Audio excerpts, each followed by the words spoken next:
land nav guy got it? Oh, yeah, that's right. This is our second time having a multi-state chat. We have one of our members coming to us live from Texas. I am your host, Romy. You already know who I am. Let's go ahead and run down the rest of the panel and we'll get started. I'm in there. Having a talk about nutrition and he's eating a frozen pizza. It's perfect. I love it. Nothing wrong with it. That's pretty easy. I just got back from working. Oh, whew. That was hot.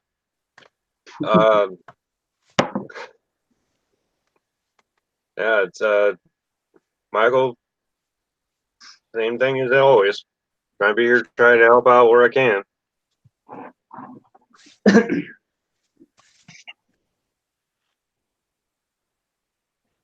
Mr. That Texas. it, Mike?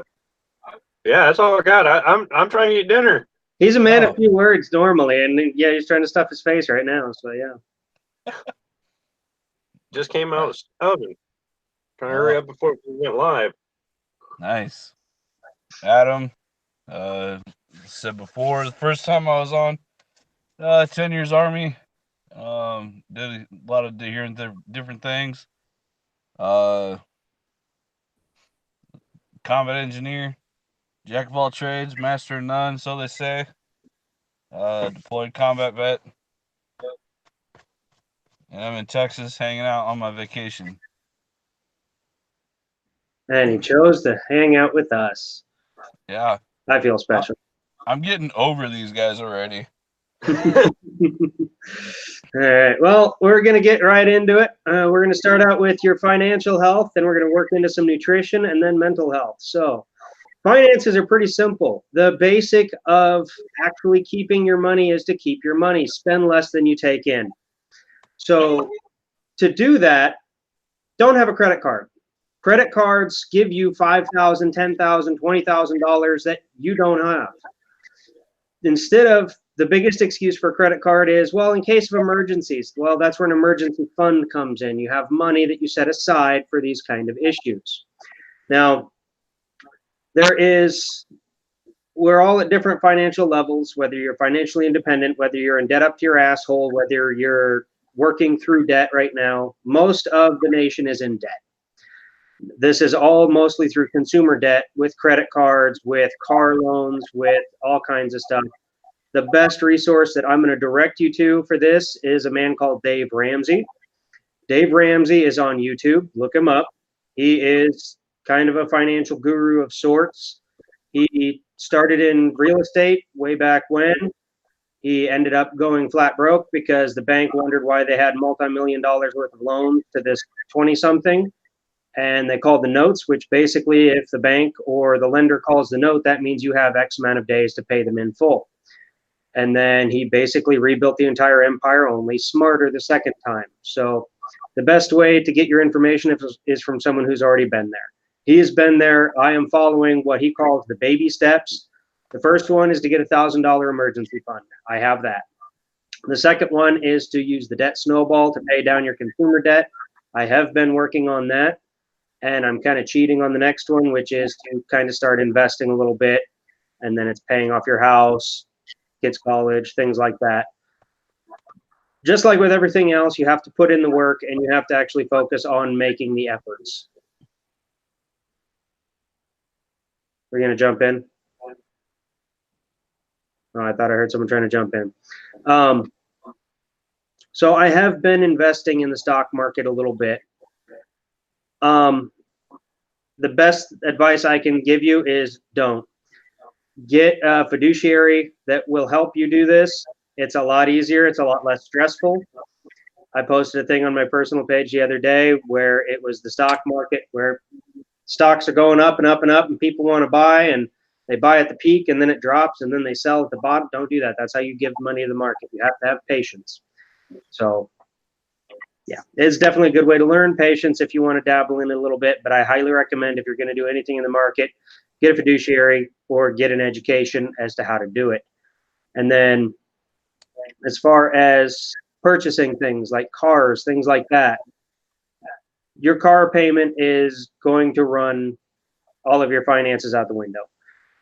I have had one car payment throughout my life. It's my current car. I'm never doing it again. That's the biggest lesson I've learned. Don't get a car payment. Buy something, buy a good used car, save up a little money, buy a little better used car. Never buy a new car. It's a waste of money. That's my opinion. Does anyone have anything to add on that aspect? Yeah, I think the next time, I mean, like right now, even for me, like I'm paying a ridiculous amount, not like really ridiculous amount, but I'm paying every month, every 2 weeks. It comes right out of my paycheck, and that could be an extra 200 and some odd dollars that I can have twice a month, which would add up substantially. And I think the next time I do go and buy a new vehicle, it's just gonna be straight up paid off one time and be done with it. Because I mean, with that extra money, I can do other things and have better resources for what I need instead of what I want. Yep, exactly. So one of the things that I learned from Dave Ramsey, watching and paying attention and reading the books and things like that, is that the average is about $500. It's $500 to $600 a month for car payments. Mine is $400. It's actually $267, but I pay it as it's $400 a month. So that's one thing, is if you pay it down faster, that's less interest. Another thing is don't refinance unless you're going to get a monstrous change in your interest rate, because you've paid most of your interest right out the gate. Like if you refinance your house 5-10 years after you've been in it, all you're doing is resetting the interest. And instead of paying down on the principal now, which you're going to be paying more after about 10 to 15 years on a 30-year note, you're going to end up just repaying all that interest all over again. So don't refinance unless you're going from something like a 15-20% down to like a 2. Then you'll save money. You have to pay attention to the interest rate, because compounding interest is one of the ways that people make money on your money. That credit card interest rate, the interest rate on your car, things like that, that's how the bank is profiting. And that ends up costing you buku bucks. I did the math. If I would have paid for my car as they wanted with everything else, now I got the extended warranty. Don't get the extended warranty, but luckily I used the threat of a lawyer, and I definitely got my money back out of that. But rarely does anyone ever. If I would have paid the note as they wanted, my $16,000 car would have cost probably around $26,000. So do the math, plan your larger purchases like that. One thing that I learned from my grandfather, but I learned it late, it didn't register until later, was when he bought the S10, the new truck. He looked at it as, I am going to have to work for this $30,000 truck that he paid cash for. He was part owner of a trucking company. I'm going to have to work, I think it was like 4 months or something, to replace this money. I'm going to have to work an additional 2 months to replace the interest that I would have had on that money. So this truck is actually going to cost me 5-6 months to pay for. Start looking at your purchases like that, and it'll change how you buy things. Now, another aspect of this is to save up. So like I was saying, most of my cars prior to this, I think the most I ever spent on a vehicle was like $1,500 for the van that I used for my business. Otherwise, you buy a used car, you drive it till the wheels fall off. I've taken these vehicles. I had a Land Cruiser. It was $1,100. Actually, that was the expensive one. It was $1,100. And I drove that thing all over hell. I probably put 90,000 miles on it, but it's a Toyota. So yeah, you can't kill them. Top Gear proved that. If you want to see that, Top Gear tries to kill a Toyota. Great series. Anyway, the easiest way to do it, get yourself a $1,000 car, put away that $400, $300, whatever, save for 6 months, go buy yourself a $5,000-$6,000 car. All right. By then, that $1,000 car may or may not still be going. My brother bought a Dodge Dakota that I'm probably going to pick up off him for a couple $100 when we get done with the S10 that he's got, which is the S10 aforementioned. I'm going to pay $200 for it. It's a good working truck. I've driven it the 3 hours to Des Moines and back multiple times. He paid $1,000. So we live under this myth of you have to have some brand new car to have reliability. I've had antiques most of my life that were more reliable than anything else. Not to mention, there's a hell of a lot less recalls. Me and my brother are actually having a competition right now in between our trucks at work as to who has the most recalls. He's winning. I'm an investor in the company that makes his truck. I'm not going to say what company it is. So, yeah. It's crazy to think though, if you look back and you look back at like old advertising pamphlets or whatever for trucks and cars back in the 70s and 80s, you could pick up, a wonderful, nice, what at that time, like a Ford F-100 or a Chevy. Yeah, one Like of these those. right here. You can I get for like have some of the $2,000. advertising from my trucks and cars that I've owned. Yeah. Yeah, you pick it up, you pick that thing up, and that probably was a top of the line pickup at that time Yep. for $2,500. And now you get a top of the line Chevy 2,500 or 3,500, and it's almost $80,000-$90,000 a year in one shot. Yep. I went to a car show, and I was looking at a and 2018 Dodge Power Wagon, and it had all the bells and whistles and everything on it. They wanted 93,000 off the floor for that thing. But people don't look at that 93,000. They look at how much is this going to cost me a month instead of how much is this going to cost me total. Right. That's like the example I gave with my $16,000 car. Right. Car was in awesome shape when I mean, the fucker was practically new when I got it, even though it was 4 years old, I think. But the woman who owned it worked at the dealership. I know her. I mean, you couldn't get a better deal on that car. But looking at it from that perspective of how much is this going to cost me every month instead of how much is this going to cost me in the long run, that's where I was at when I bought that. Looking back now, no. I mean, I love the car. I probably I would have went off my old system and saved for it. But that's how you learn. You do shit. But that $90,000 truck, think about it. If you even have 5, 6, 7% interest, how much is that going to cost you in the long run? My house in Des Moines, when I bought it for, I think the grand total on the note was $55K. And doing the math, I think it was going to be like 97 if I paid it off on their schedule because of interest. And that's something that you always have to look at if you're, especially with credit cards and all of that stuff. What's the interest going to cost me? Isn't there a situation where you can actually go in there for the bank notes? I mean, just saying for that example, I'm not saying the credit cards and all that. I'm just saying bank notes themselves. You can actually go in there and make your payment go directly against your principal until you get principal down to a certain point. Then it'll start paying off your interest. I mean, it's a different route that a lot of people don't talk about. I don't know if it would apply for this situation or not. I'm just saying is like for what we own, I mean, we don't have another Panther. Yeah. It's just a trailer, but our payments all go straight to the principal. It doesn't pay the interest each month. Yeah. It's just compounded. I've heard of interest only, but I haven't heard of principal paying principal first over interest. That's an interesting one that I'd have to look into. It's one my dad told me about years ago. You can actually go in there and tell him you want to pay directly towards the principal, or you want to put this down towards the principal, and they'll start this way. They'll start knocking down your principal payment, and as your principal payment comes down, your actual interest deflates also at the same rate.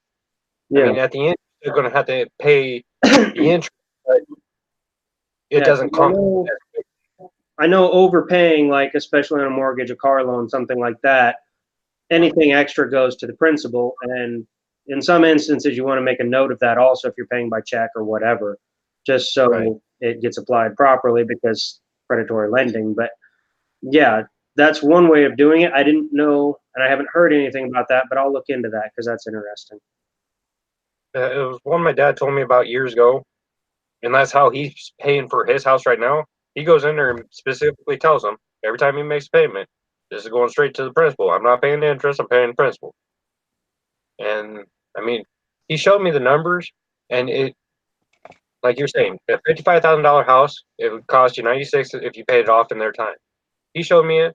It was, let's go with the same numbers, 55,000, but he was only going to end up paying 70,000 Yeah. if he went on the same schedule, as long as he went for the payment of the principal first before paying the interest. Well, that's definitely something I'm going to look into because that's interesting. And on the aspect of home ownership, I guess since we're here, I know that some of us are in between living situations at the moment and have to find a place to live. So I know he's been looking at a few different options for renting and stuff like that. Having done both, I will tell you flat out, I enjoy renting. If you can find a good landlord that takes care of shit, you can't beat it. It's a good way to save money, especially if you get into a place that doesn't cost as much as a house. But average house payment, I think, is like $800-900.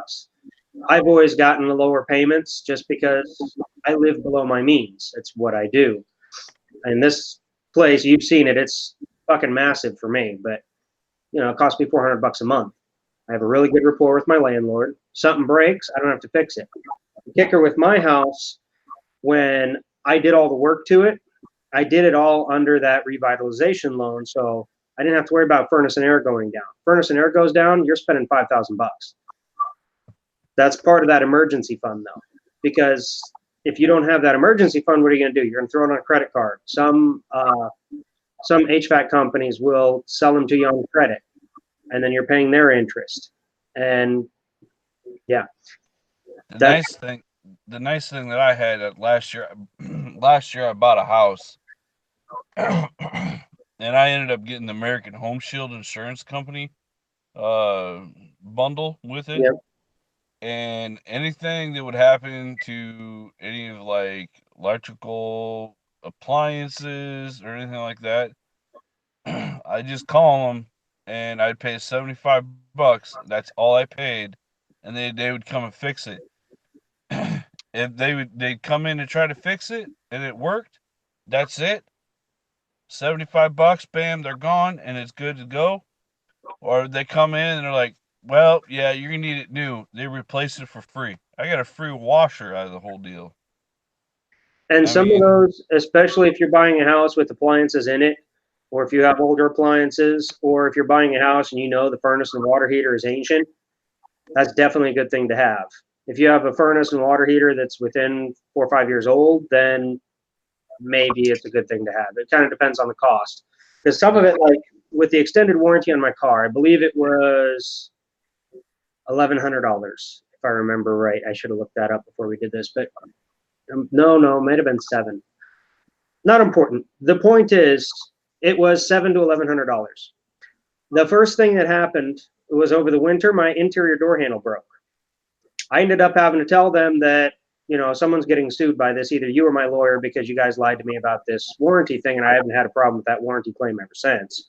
Because that was going to cost me $700 to have them replace it. I looked on Amazon, and it's not that I can't do this myself. I'm kind of at that point where some of this stuff, I'd rather just throw money at it and it's just magically fixed. I have built cars from the ground up. I mean, we restored a 72 Chevelle for a friend of mine that was a full frame off. I cut the quarter panels off. We did everything but rebuild the engine because it was already done. So it's not like I can't fix a car myself. I just don't want to anymore. If I fix something or do something, I want it to be on my terms, not fuck, my door handle's broke, it's December. No, I'm taking it to the shop. They can fix it. So that was one aspect of it. But between that, the body control module, I mean, the bills that I've racked up on repairs that were on that warranty, I've definitely paid for it. 90% of the time, you get that extended coverage, you're just paying extra money. So that's one of those where you just save up and you can cover that maintenance yourself. I got lucky. Well, I mean, I don't really have that kind of experience. I mean, everybody's seen my vehicles. The only one that I've had a loan on is the wife's truck, the Suburban. Let's see. First car I bought, Toyota Celica, $2,000. Second vehicle I bought, Dodge 1500, $4,000. Next vehicle was my Chevy Blazer. That was $3,500. Next vehicle was the Chevy Cavalier. That was $900. The truck, the service truck that I'm currently using, that was $900. I mean, you can find the deals out there. It's just you have to be willing to put the time and effort back into them, because a lot of time people don't give the TLC like they used to. Yeah. I mean, I got a blown or a blown front valve gasket. There's nothing I can do. Keep putting oil in there, make sure that everything's running right, and just keep going until the point where I can actually get the motor out and rebuild the motor like I want. I'm going to keep using the truck until I can't use the truck. I mean, it's one of those situations where you're damned if you do and you're damned if you don't. Well, I don't have part of buying these new shiny cars is it's part of that keeping up with the Joneses. We're doing it for what reason? I mean, I bought my car for 3 reasons. One, I really liked it. I really haven't owned a car except for when we were rebuilding cars back in the day. I technically owned one for a few weeks here and there. The El Camino is technically a car, but it's a truck. I mean, we can get into that fight on another chat. It's a truck. Car in the front, truck in the back. Fuck off. Where's the mullet? I was waiting for that. But yeah, fuel mileage. I want a road trip, and not all of my road trips going forward are going to consist of off-roading and stuff like that. So, yeah, I don't really need a truck to off-road with. So, yeah, I had a lot of reasons for looking at a car. I just probably should have taken a different route looking back, but honestly, hindsight's 2020.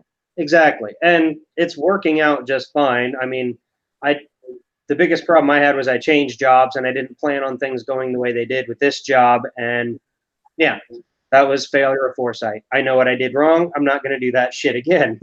So that's what happens. All right. Oh. You said all right, so we'll keep moving. All right. Ain't going down no rabbit holes there. Yep. So that's the basics for finance. Check out Dave Ramsey.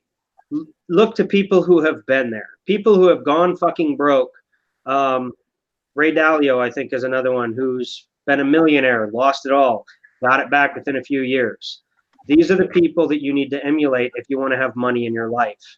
Ray Dalio is a famous investor. He's got, I think you have to have like $100,000 to buy in and a multi-million-dollar net worth for his investment company to even focusing on. So these are the people that you learn from.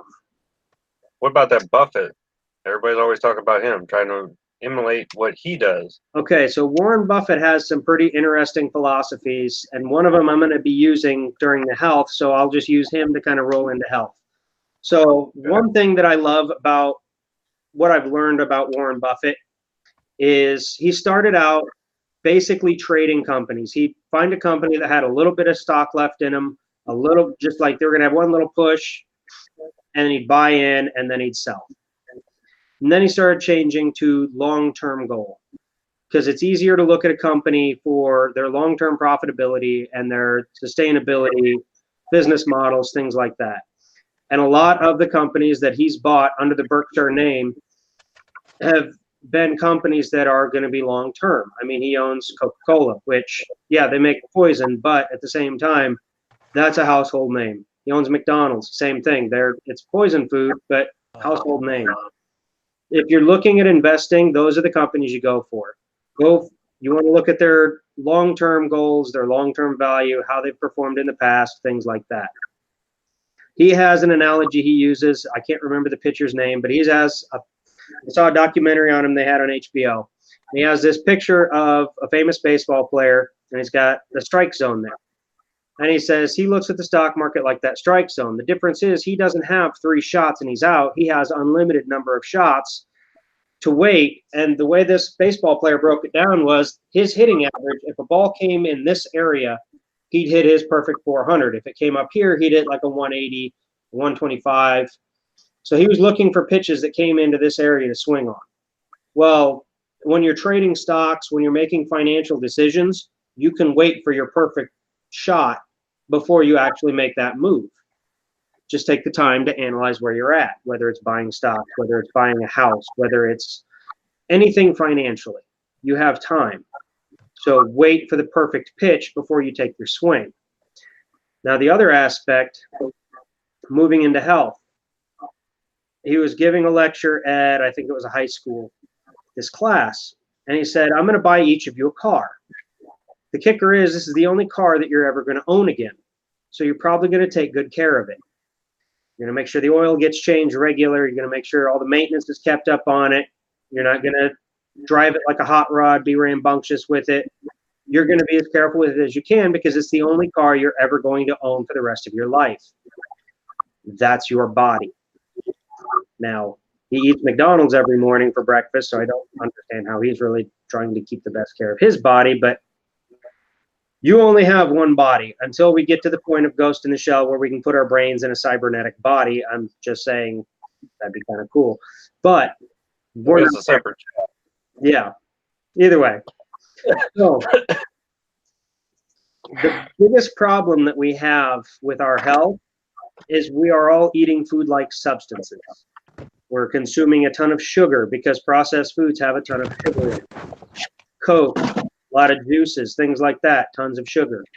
Sugar trips the same neural reward center as cocaine in your brain, and they've done studies with rats that rats actually prefer sugar over cocaine.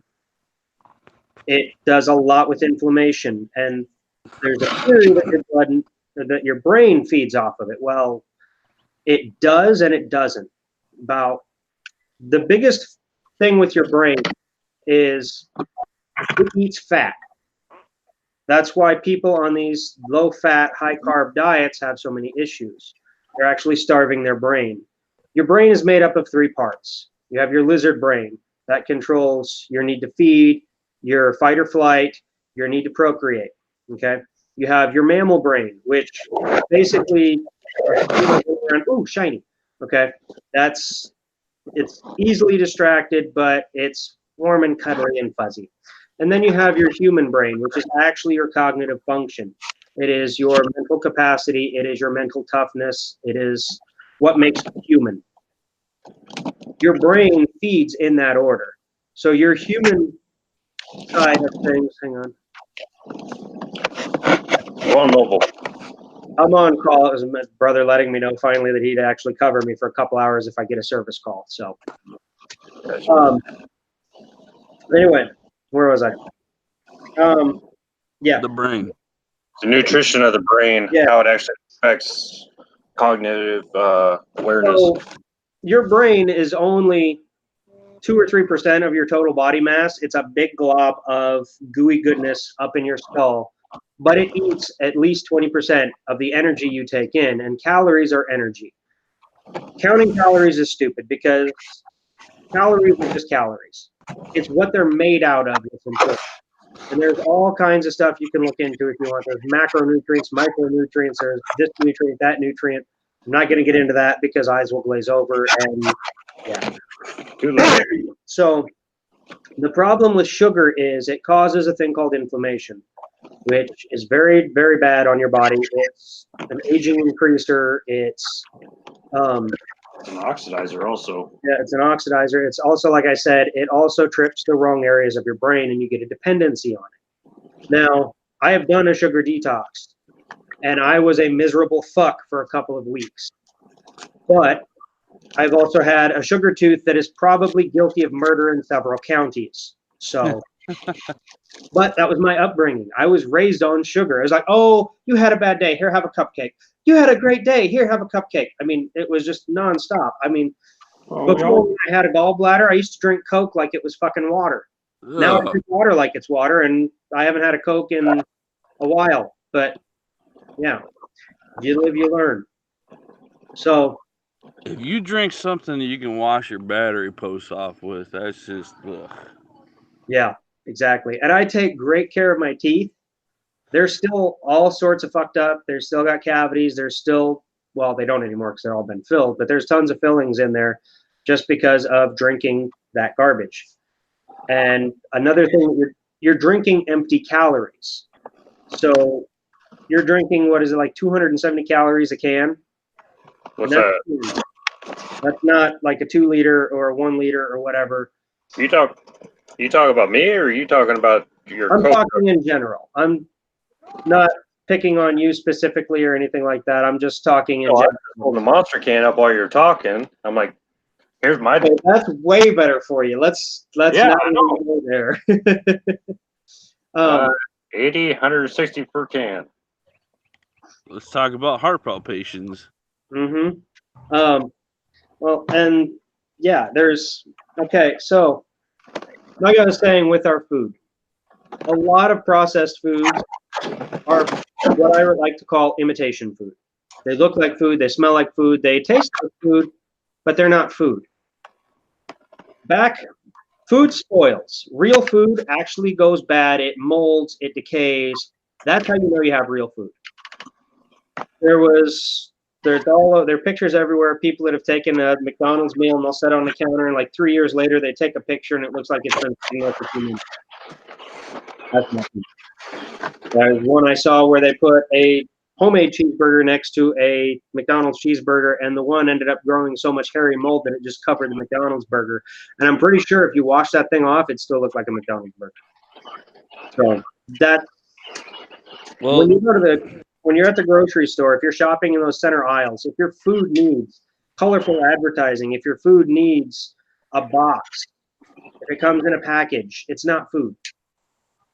That's poison. That's not much better either. But that's another topic. Nicotine is actually really good for your brain. It's just not good when you smoke. It's no, because actually I've been looking into neurotropics now. They're brain enhancing drugs. Well, supplements, drugs, whatever you want to call them. There was another one that I'm going to refer you guys to is Dave Asprey, the Bulletproof Diet. That's where I've learned some of this stuff, and I've looked into it further. People used to microdose with LSD to boost brain power. Taking nicotine itself, not smoking, but like nicotine, just like a dropper, will boost your brain performance, things like that. It's something that it's addictive, of course. You don't want to do it every day. Yeah. Anyway, back on topic. So well, they even say that, like, with the amount of stuff that's been processed, that even when you die and you go to the funeral home, they're using less embalming fluid because the body's so preserved because of the amount of preservatives that are in our food already. They're not using as much embalming fluid Yep. to inject into the body. Yep. And that's also a cut. It's the original embalming fluid was 100%. Now they're only using like 25% compared to. I mean, they're still filling the body with the liquid, but it's only a 25% cut, I believe. We're actually pretty much you're mummifying your own self with eating all this food that's out there. yeah. And one of the things is okay, I have had blood pressure issues. About a year ago, I actually started getting serious about correcting it. When I was in my EMT class, they took my blood pressure, showing us how to use the machine that does it. And the paramedic teaching us, she looks at me and goes, "Is it normally that high?" With a look of dire concern. I'm like, no, but I remember what it's supposed to be in the book. It was 160, like 110, I think. And that was kind of my average. Yeah, see, look at his eyes. That has been my average for the longest time. So I went to the doctor and I finally told him, look, I've got this, this, and this going on. I need to actually get serious about this. From what I've read, it will help with these other two. So they gave me this whole breakdown of what I should eat. And it was a high carb, low fat diet. Sorry, crotch rockets. Oh, okay. My blood pressure after about 6-8 months was hovering right in the neighborhood of 160, 110. And they kept telling me, well, we're going to have to put you on some kind of blood thinner. Well, no, you're not, because I don't want to fix this with pills. Okay. I have seen, so there's a lot of different diets out there. I like the Bulletproof diet. It's natural. Keto is another one. RER doc swears by it. He loves it. He's in great shape. He's sharper than a motherfucking machete. The dude is on point with everything. Mentally, physically, I mean, he's an awesome dude. But he swears by keto and intermittent fasting. I've done fasting. I'll get to that. But the difference is the guy who came up with the bulletproof diet, Dave Asprey, he was one of the Silicon Valley guys, multimillionaire kind of guy. And he basically spent his money what's called biohacking his body, trying to figure out what worked and what didn't. And that's a big part of nutrition, because what works for me won't work for you, especially since I've had my gallbladder out. You might not have. Your gallbladder, that bile helps break down fat. Now, when I switched, because my other brother he came across this bulletproof diet, and I saw the results with him. And some aspects of it, which he started me on the coffee. I have, for the longest time, either had butter or coconut oil in my coffee. Now, basically, the bulletproof coffee is to put them both in there, and then you blend it. Well, I started doing that. I didn't notice a whole lot of benefits by doing it, because I was kind of doing either or, but I can definitely tell a difference, because those are healthy fats. And your brain, part of what ketosis and the keto diet does is your liver creates ketones off of the fats, and your brain eats that. There's actually, there was a study, I wrote it in my notes, that ketone is now being referred to as an alternative fuel for the brain. The problem with nutritionalists is it's a religion. It's not a science. And even science is flawed in most cases, because scientists do not want to admit that, hey, we were wrong over here. This is the facts. Because no one really wants to admit when they were wrong. But since going to the more bulletproof diet, which consists of eating good leafy greens, colorful vegetables, and meat, good grass-fed meat, not meat that's fed like from food plot corn and soy and all that crap, because that's not what that animal is intended to eat. Herbivores are meant to eat grass. So you eat the good grass-fed meat, you eat the good fats from fish, the omega fatty acids. You've got, and it's the way you prepare it too. Fried fish, not as good as actually cooking something. Fried foods, charred foods, things like that, they're not good for your body.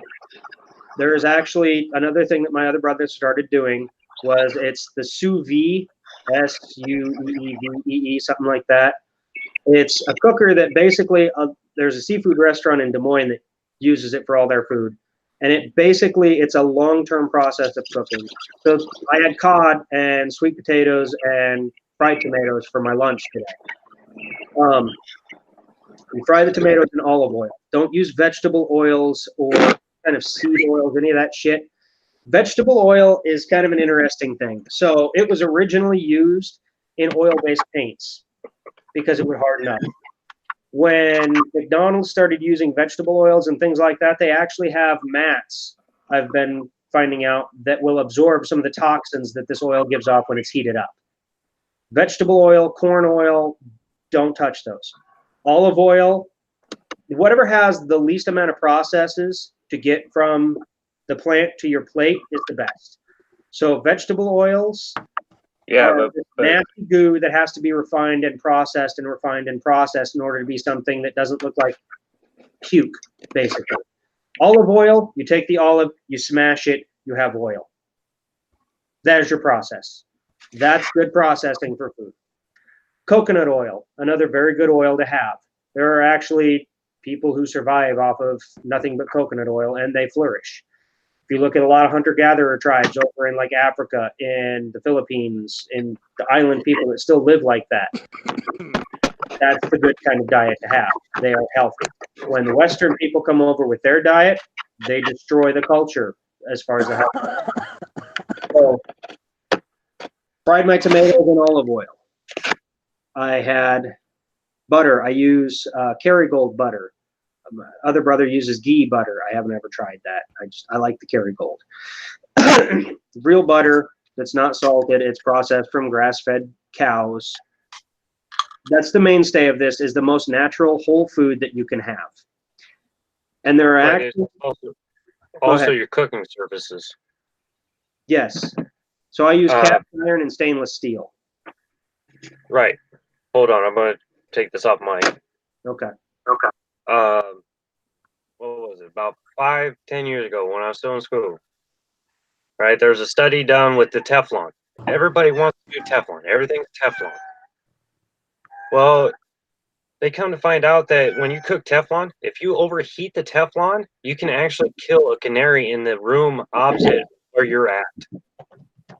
It's just an example of the chemicals that you don't actually see. It's one of those situations that, excuse me, they're improving the cooking surface because they're creating the air barrier between it, yes. But at the same time, it's also releasing a gas or fluid or anything like that, where compared to your cast irons and other materials that are not chemically cured or chemically treated, you get the results out of it. Mm-hmm. I'm just Yeah, saying I've is read some of it was one of those studies that they don't really publicize. and there's a lot of that too. So there was a study that my brother found actually that a lot of people who are going through chemotherapy right now, some are experimenting with going through a keto diet at the same time because the highly processed, the sugars and there we go. The sugars and the high carbohydrate diet and all of that shit that people are living off of gives an environment for cancer to flourish. That's what the cancer cells feed on. But if you starve them by going back to a more natural diet of high fat, plant-based fiber and protein and all of that stuff, it starves out the cancer. So it actually helps, and they need less chemotherapy treatments. There have been plenty of studies where people have gone through, they're supposed to have inoperable cancer, and just by juicing or doing something like that, massive changes to their diet, cancer dies because it can't live in that environment. Our body is full of bacteria and all kinds of shit like that. And the cells in our body feed off of this stuff. And it also mutates off of this stuff. There was I'll be right back. okay. There was a thing where just vitamin C, I believe, also had the same effects. It changed your cell structure enough to where it could fight better, and that's why vitamin C helps with simple viruses and larger things like that. But Yeah, it was a antibody increases your antibody. that's right. Yeah, cells. I got to kind of halfway get resituated. I couldn't sit anymore. I was going nuts. Yeah. I'm too mobile. But part of the problem with the Western diet is we have, even some of our whole foods, the land has been over-farmed so much that a lot of the nutrients are gone out of the soil that we would get, like magnesium. Magnesium is a big one. It is a master antioxidant is what it's referred to as. It is responsible for hundreds of activities within the body. There's mental health is a big one. Everyone that I've worked with, and I've kind of started working with people a little bit because depression is so rampant. One of the things that I highly recommend if you're experiencing depression is go out and get blood work done. Have them check your inflammation. That's how I know that I am fucking right with inflammation. And it's my diet. I'm still recovering from it. Let's see, it's inflammation. There's a blood mineral panel that should be done, which will check for mineral levels like magnesium, selenium, iron, B vitamins. All of these things we're depleted in because we're eating this imitation food product instead of real food where we would get these nutrients. And that is another thing, that your mind is starving for these things. So the little bit that you might be taking in from these other places is going to feed your lizard brain, then your mammal brain, and your human brain that is your your mental toughness that keeps you from falling into depression, that keeps you from basically destroying your own thought processes. Magnesium is one of the biggest contributors to that, but it also helps with your immune system. It helps with other neural processes through the body with your nervous system. It's fighting diseases. It boosts your energy. It's good for heart health.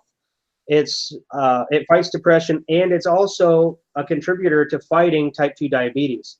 There are people who changing their diet can actually eliminate type 2 diabetes from their system, but that goes back to the sugar high carb diet, because your body releases insulin. When you eat, you have a spike in blood sugar, depending on what you eat.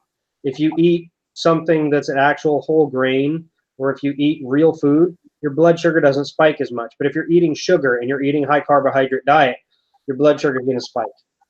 That insulin is going to kick in and it's going to try and drop that back down.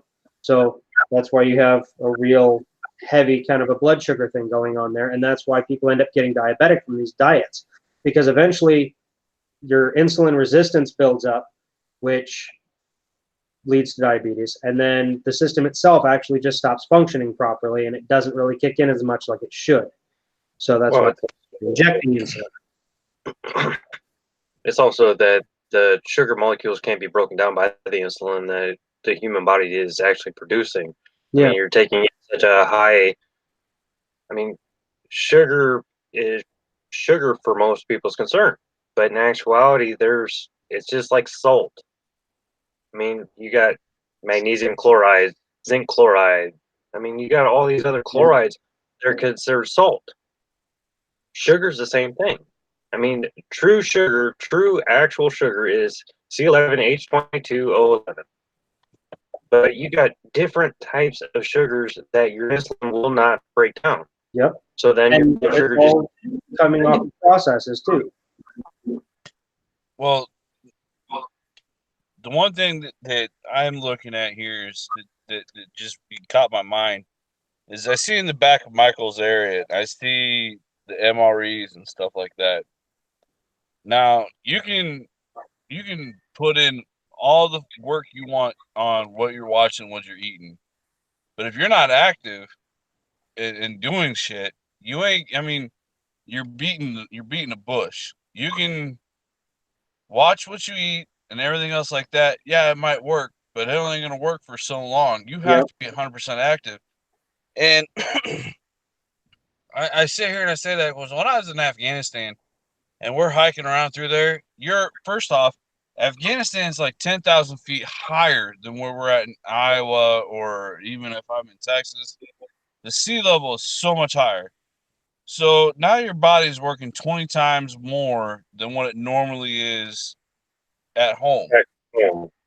And there was days that we were on missions that, man, you'd pound a good breakfast before you leave the fob.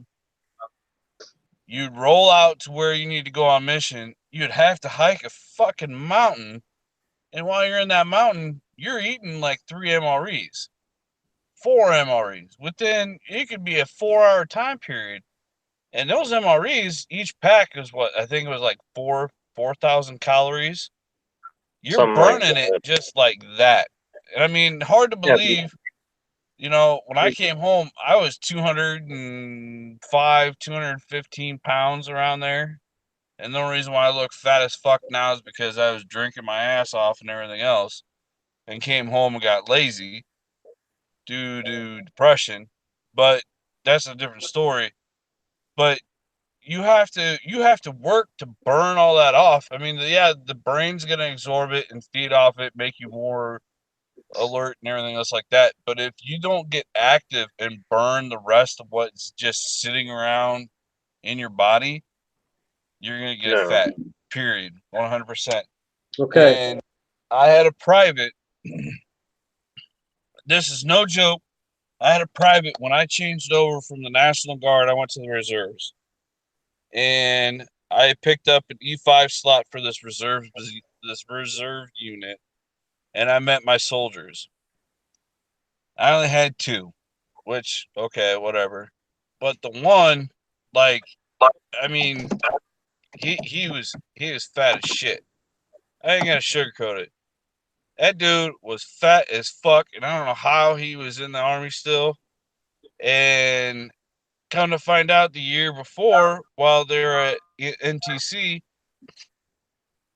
the National Training Facility, he decided to skip out on mission, stayed in the tent, and he ate a whole case of MREs. A whole case. The whole 20 fucking cases, he ate the whole entire thing. You do the math. Uh-huh. And E5 is a rank. That's E5, E6, all that stuff. It'd be sergeant. Yeah. That's Mike was saying in the internal chat. He didn't understand what that was. Oh, Now, sorry. here's the I thing. can't. I No, got the that's truck fine. running because I'm trying to get some air circulating in here. People All are right. looking at me weird when I'm standing outside my truck, So, and I was like, whatever. here's the thing about that. Yes, activity is very important, especially for mental health. Exercise helps make your brain more plastic. Neuroplasticity is important for brain function. So activity is great in many other aspects, but like in my case, we've all seen the pictures. I was eating this healthy diet of high carb, low fat, all that stuff, trying to get my blood pressure down from explosive levels to normal. And my blood pressure didn't budge. I was still a fat fuck. I lost maybe 10 pounds, even though I was working out on a regular basis. I was running. I was getting ready to do the Tough Mudder, which is a 10-mile mud obstacle course. I was getting in shape for that, and I was still overweight, big time. I weighed 230 pounds, I think, when I ran the Tough Mudder. I weigh 190, I think it was like 192 pounds when I weighed in last. So that has all been dropped since I changed my diet to high fat, low carb, mostly plants. I still eat meat. I'm not going vegan or anything. Vegans are fucking loopy because they don't get some of the nutrients from actual meat and everything. But there's nothing against a vegan diet. Doing it temporarily, it's a good thing. It's a good way to cleanse the body. But you still need Indians weren't vegans. Yeah, you still don't shut out meat and all that stuff. But now, sugars, especially highly processed sugars, it's glucose, which feeds your brain, and then the fructose that's in the sugar. There's, I believe, 2 molecules of fructose. That gets stored on your body as fat, and that's what raises LDL, which is your unhealthy cholesterol. It's VLDL, I think is what it's referred to as when it's being stored. That is what leads to heart disease. High carbohydrate diets basically get broken down like that. And here's the best part. When we go pick up a patient who's got heart disease, they're on this high carb, low fat diet. What's really healthy is if you look at other places, like I was saying, all right, you've got hunter-gatherer tribes still operating over in Africa. If the Western people, if these, the Bible people, missionaries go over there, they bring all these sugary treats and all this shit. What's it do? It destroys their diet. They go from eating root vegetables and greens and the occasional meat when the hunting party actually brings something back. Most times the hunting party will just eat the meat. And they're like, fuck you guys, we earned it. Right here, you can have the scraps. That's what they're eating. They're eating vegetables. They're eating meat. They're eating all that stuff. They're not eating something out of a box. Wheat. They're also on a different. It's one of those situations where we got to make sure that we're also clear about this. Is they're also on a different nutrients base due to their soil conditions that they have there. There is not the high corporation giant that's destroying our earth. And like I was saying, with like a lot of these hog lots and these cattle farms that are big corporate jobs, these animals are all packed into concrete buildings. Okay, I've worked in them before. You've got animals being fed corn. They're being fed wheat products. They're being fed soy products. There's actually, I believe the farmers feed the cows corn to fatten them up a little bit because they can't process it right, and it makes their coat shinier when they go to sell them. So it's a higher grade of beef, even though it's not. Now, it speeds up their muscle mass to gain more weight and better. It says it's better product. But it enhances. It's like taking they're feeding them steroids. But it's basically it's just like us with eating processed foods. This is their processed foods. Yep. Now, I was talking to a farmer the other day, and they were all concerned with the rain we're getting because they haven't got their cattle's food plot planted yet. Guess what? The food plot's been planted. It's been planted for hundreds of years. And it's already been growing outside my place. I've been mowing the yard constantly because of all this rain. That's what cows eat. Now, here's the kicker with these food plots. They destroy soil, for one. You have all these vegetables, like we'll just take corn. We'll pick on corn, for instance. Corn grows, has short little roots that don't go deep at all. right? So that leads to ground erosion. You don't have the annual roots of something that goes deeper and deeper and deeper.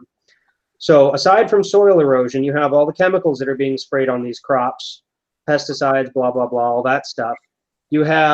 They drive around anhydrous tanks and inject the ground with anhydrous ammonia because nutrients are dying in the soil from over farming. Now, granted, our corn crop does produce a fuck ton of oxygen, and it does work like the rainforest when it sprouts and blooms and gets to its point, but grass does the same thing. Grass doesn't need to be planted because it's already there. Move the cows around. Cattle naturally move on their own. If you ever see any kind of our uncle had a farm. All his cattle was grass fed. They just wander around. But they're ruining the ozone. And grassland actually does more for cleaning up the environment and the air and the pollution than any of the other stuff does. And it doesn't destroy the earth. All that farming for food plot for animals that we're eventually going to eat is pointless because they could just walk around on that ground. And that's basically homeostasis. That's the circle of life, whatever you want to call it, right? But that's ruining the ozone. Yep. All that extra farming and all that other stuff that we don't need to do because we're feeding these animals an unnatural diet, just like we're feeding ourselves an unnatural diet. Cow farts. And we had buffalo for how many years? No. I can see I read Lewis and Clark were out, and it was after winter, and they were going to go buffalo hunting, and they decided they couldn't because the meat was too lean from over winter. And we would naturally, bears pack on a ton of calories before winter because they're not going to have as much food. That's why we naturally store fat. Now our bodies are not at an evolutionary point where they can deal with all this processed food because we've taken all the good stuff out. Wheat is a good example, okay? Bread is made of bleached, stripped out grains because it's softer. If you've ever had bread that was gluten-free bread, it's a lot more dense. It's a lot different texture. But to make bread softer and to make it last longer, we took out the wheat germ. We took out, what's the other? There are three parts to wheat. There's the wheat germ, there's like the shell, and then there's the white part, the core, or whatever the hell it's called, which when you strip off all that stuff, wheat itself will only last for, I think, a year or two if you have whole wheat flour. White flour lasts for a long damn time because you've taken all the good parts out of it, going back to that cheeseburger analogy. So that ends up just being empty carbs. You're eating a high-carb diet again, and that causes all these issues. Now, mineral deficiencies are what's leading to a lot of the Western world is depressed. America's towards the top. France. What were some of the other ones? A lot of the I can't remember. Anyways, we're among the most depressed nations in the world. And we've got it fucking good here. I don't see how people could be depressed about. One of the things Warren Buffett says is he won the lottery because he was born a man in America. You have the most people still come here for opportunity from other countries because this is the place where you can make yourself a millionaire. I mean, we have people that a lot of the millionaires today are coming from other countries because they're here to put in the work. We don't want to do that. So the biggest problem with mineral deficiencies is, once again, magnesium, iron, selenium, vitamin D. Vitamin D is a big one, actually. I have talked to several friends that were veterans. They were over in the desert for all these years. And they come back and they get depressed. What happens in the wintertime? That's sad. It's seasonal. Your cabin fever. Cabin fever, yeah, but it's like an actual clinical term. It's seasonal apathy it's apathy deficiency from not getting enough vitamin D. Yep. And that's what it comes down to is these guys were coming back from overseas being in the desert sun, which is just pounding vitamin D into your body, which is good because your body needs vitamin D. And you get a golden tan. But when you get back, especially if you live in the Midwest like they did, you're not getting near as much, especially if you're coming back in the winter. Forget about it. it was bad. Yep. I came home in July, and then by fucking November, I was like, yeah, no. I ended up going buying vitamin D and taking it because I mean, amongst the other pills that the VA give you, but like they give you all this stuff, but it never gave you the things that you needed. So you had to supplement that on your own. Yep. And I noticed that, I mean, and I talked to my mom about it, and she's like, "Well, maybe you need to go get yourself some vitamin D." And I'm like, and I did it and I survived. I mean there was days where I was just like, ugh. But I'd take a vitamin D pill and I'd feel fine afterwards. I Yep. still have that effect even today. Well, and like in my case, I felt that too because I've had jobs where I've always worked outside, and now I'm inside a lot more for this job. But I also take a vitamin D. I take a K2, which helps the vitamin D go where it's supposed to. It helps calcium in your body and things like that communicate and go to the proper place. There's vitamin B is another big one. Vitamin B is a tricky one though because some of the synthetic vitamin Bs aren't absorbed the same way in the body as natural vitamin B would be. But there's the thing with supplements is, like I said, one of the biggest things to do, go out and get blood panels done at your doctor. Just tell them. One of the things I especially tell my friends that are depressed, I'm talking to a friend of mine right now. She's gone through the same pile of shit. I'm trying to snap her out of it. I told her, go to your doctor, have them run the blood panels I mentioned earlier, the mineral blood panel, for inflammation, your cholesterol, thyroid function. Thyroid function is another big one, especially with women. Have them run those blood panels. Just tell them you just been feeling tired and you want to change your diet and you're working with a nutritionalist. They want a baseline. Don't give them any details. Don't tell them that you're depressed because they're just going to want to refer to you someone who's probably going to give you pills. Start with supplementing your diet, changing your diet, and checking where you're deficient because a lot of mineral deficiency will cause massive amounts of depression in people. And it doesn't take much because, like I said, 20% of your energy is eaten by the gray matter in your head and it feeds in its pattern.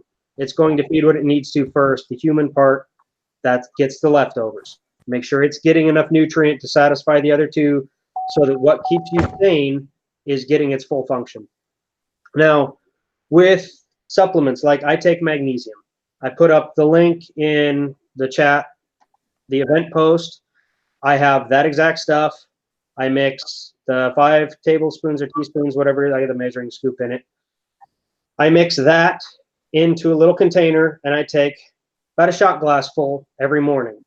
A lot of people say take magnesium at night, but if I take it at night, I feel groggy and tired and just worn out in the morning. If I take it during the day in the morning, I'm alert, I'm awake. I can tell if I've missed, like if I'm in a hurry and I'm out the door and I forget to take my shot, I can tell. For the longest time, I was taking it and I just didn't make any because I couldn't tell a difference. After 3 days without it, I felt like shit. I could tell the difference after not taking it again for a while. So it's a big help.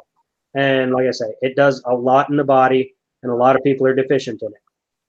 But like I say, most people, they say take it at night. I tested it at night. I tested it in the day.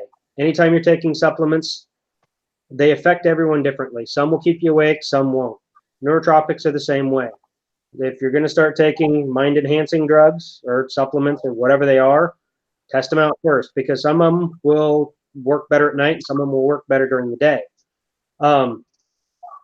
Another thing is one of the biggest things you can do for your mental health is sleep. Proper sleep is something that most people don't get. We stare at screens all day, and all that blue light keeps you from producing melatonin, and that's what makes you sleep. So try supplementing with that at night. Definitely don't want to take that in the morning when you wake up, unless you're a night person. Another story. So proper sleep. Melatonin. That Well, is one.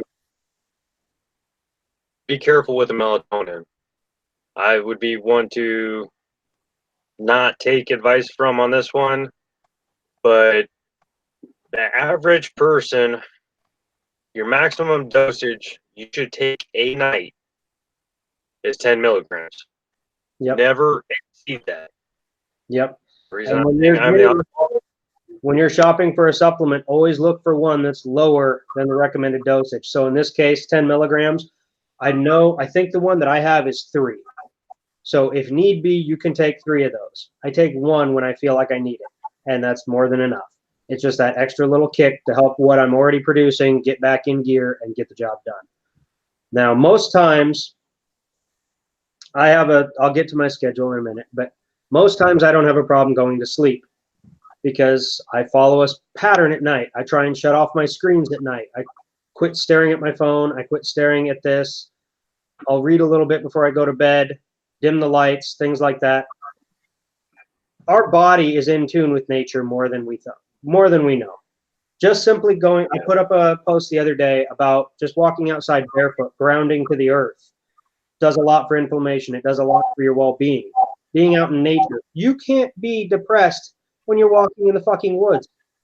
It's unable for me. I don't see how anyone could be unless they love that concrete jungle so much. But then that's Stockholm. That's a whole nother thing. You need professional help. Get out into nature. That helps. Okay? But like right now, the sun's going down. Right? If you look at nature, like my chickens, right about now, they all start heading to the coop. They're already in there because I don't want to fuck with them today. But they'll start heading out to the coop. They'll get in there and they'll get on their perches because they know it's getting dark. It's time for me to sleep. We disallow ourselves that because we've gotten into this mindset of busy, busy, busy, gotta go, gotta go, gotta go. We're trying to do all this shit at night too. One of the ways that I was able to fix my sleep pattern was I get up at 5 in the morning on average. Sometimes a little later, sometimes a little earlier. I don't like waking up early in the morning, but it affords me certain benefits. First off, if I want to make breakfast, I have time. Right? I make hash browns from scratch. It takes about a half hour to make those. I can make my hash browns, get my coffee going, scribble down a little bit of, if I'm writing something, I can write. If I'm going to go to the gym, I go to the gym. I can get a lot of my stuff done in the morning rather than going to work, scrambling to get out the door, rather than coming home and, oh crap, I should do this, but I got to do this and I got to do this and I got to do this. I get a lot of my stuff done in the morning. I'll get my writing done. I'll maybe read. I can take some time to get what I want done.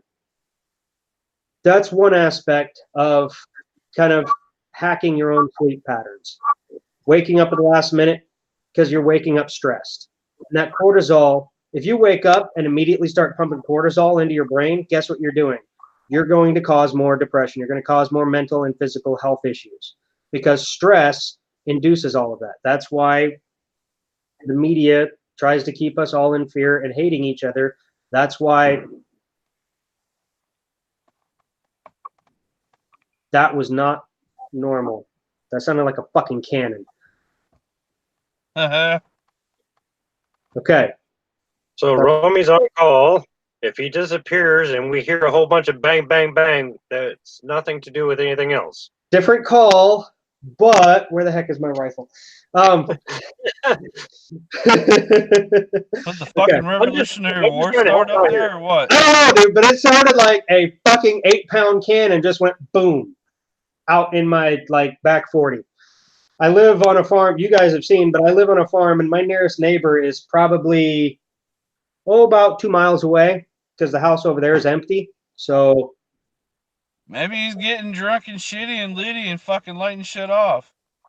I don't know, but either way, okay. Maybe it's all those backpacks you're testing. Yeah, back on topic. So cortisol, stress, it affects your cognitive function. If you're stressed, it's your fight or flight. If you're kept in a constant state of fight or flight, you can't think properly. If you're waking up in the morning, you have 5-10 minutes to get your shit together and get out the door, and then you're fighting traffic to get to work because you left at the last minute and you're going to be late. Just talking about it like that, it's already stressing me the fuck out. I leave early enough in the morning to go to work if I want to. I mean, my morning, I'll usually end up going to the gym, and then I'll go to the station, which is right next to where I work. I'll take a shower at the station. I'll set up my computer and write a little bit if I want to, maybe read some news if I want to, hate my day or something. But either way, I have time. Because then when I'm done, I just close that all up. I throw my laptop in the car, and I just walk next door to work.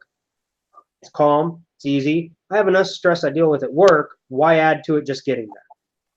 These are things that you should look at in your life to help try and make things better.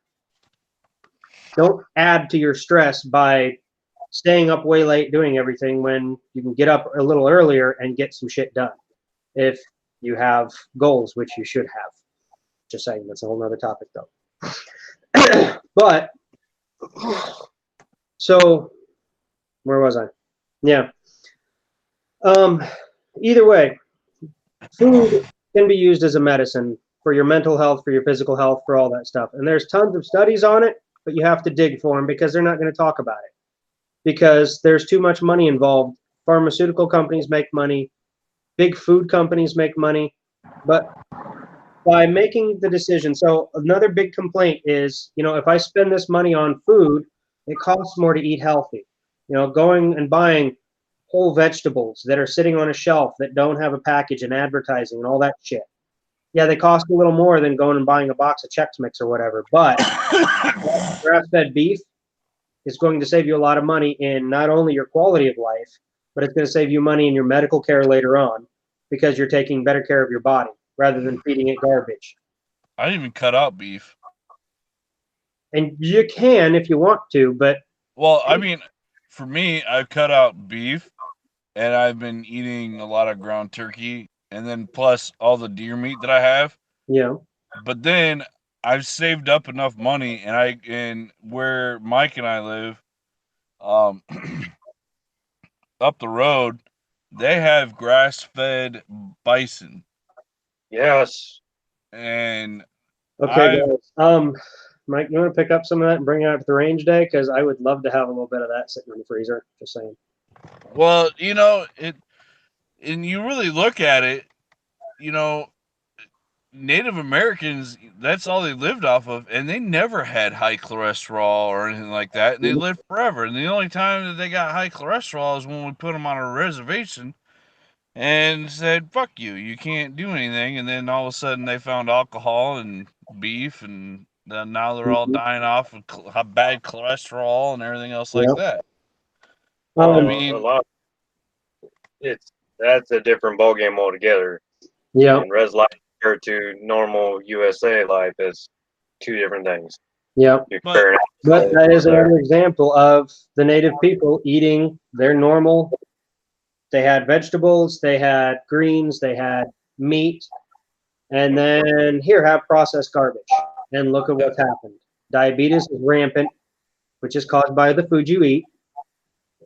Heart disease, all that, everything is based off of what you eat. So do you want to spend a little bit more money and eat a little bit better food and less quantity of it because it'll actually fill you up more than the empty calories over here will that are a little bit cheaper, that are also going to fuck up your health and make you fat, tired, lazy, give you diabetes, give you heart disease. I mean, I can't count how many times we've been in someone's house, like I said, heart disease, or it's a code. They're on the ground, they're dead. And you look in the kitchen and it's nothing but boxes. There's no actual food. And they're 40, 50 years old. Well, I mean, prime example, and it's kind of hard to talk about, but I mean, it's 100% prime example. My cousin died at 42 years old, and he was 5'10", and he weighed legitimately probably about 400 or 500 pounds, maybe in the 400, I don't know. He's extremely overweight, and he smoked like 4 packs a day, and he just ate nothing but carbs. And for a while there, he was doing great. He was helping his fibromyalgia and walking on a treadmill, but then he just gave up. But he also would eat macaroni and cheese almost every day. They just loaded on carbs.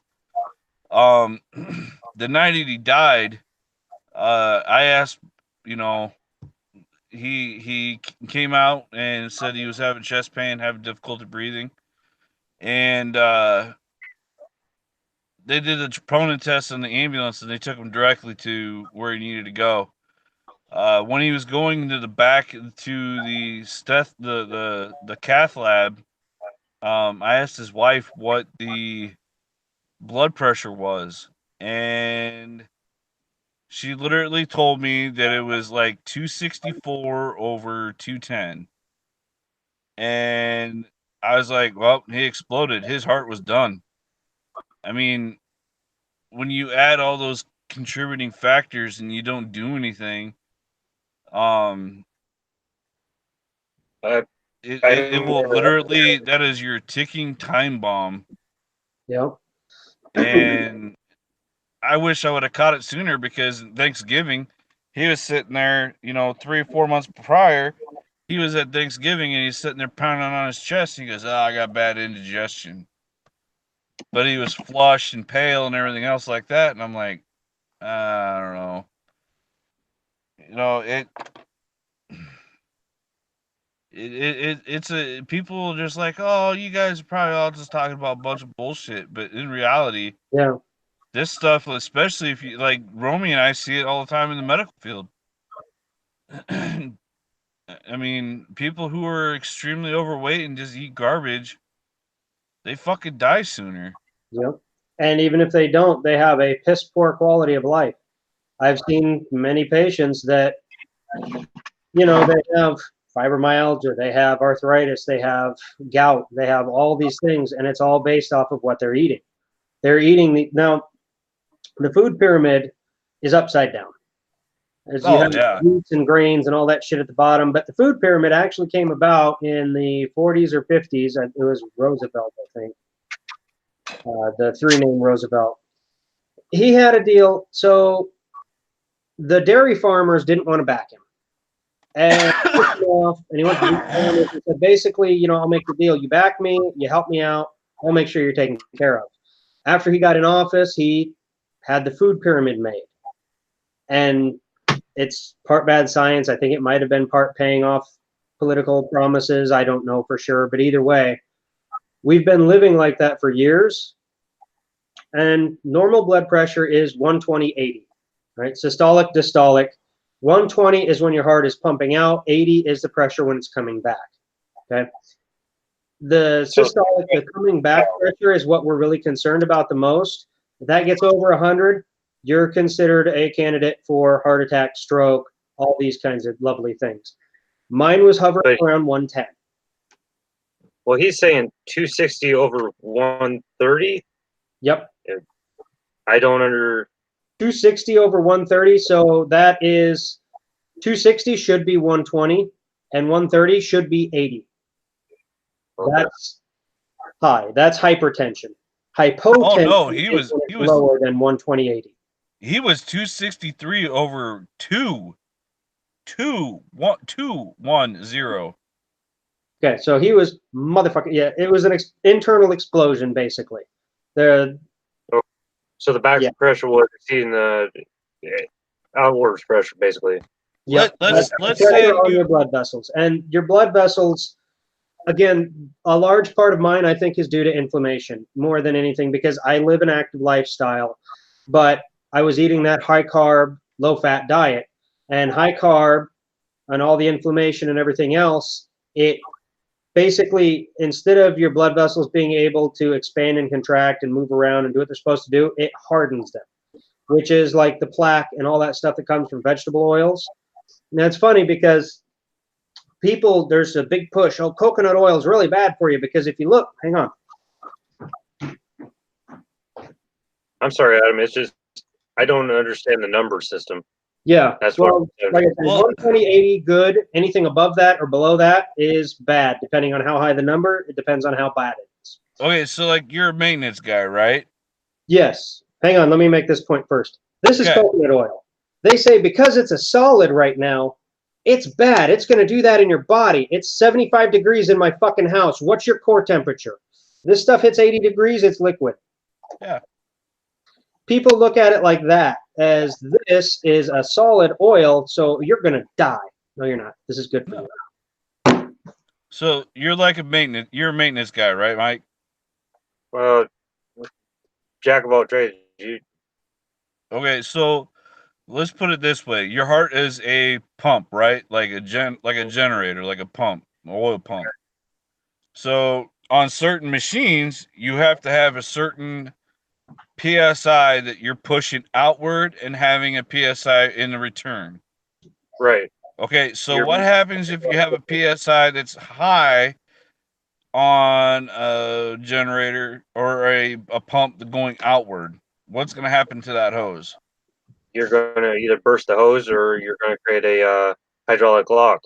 Okay, so let's say that's the same way the uh with the inlet in the return. Okay. Okay, so if you have anything over 180 and you have anything over a 80,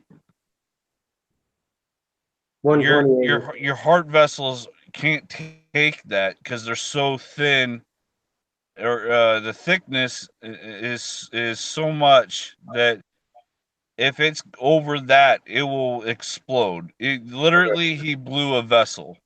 Okay. Well, that's what I was saying is it's the number system that screws me up. Right. I mean, I'm used to people saying high blood pressure, low blood pressure, hypertension, and all this. But Yeah. it's when we start going into the numbers, when you guys are explaining it, is that's where I get lost at. Is so the bottom number is like your return valve, and Yep. the top number is the output valve. Yep. Okay. Yep. Okay. So it's supposed to be 120 over 80 is what you're supposed to Yeah. be at. Yeah. Okay.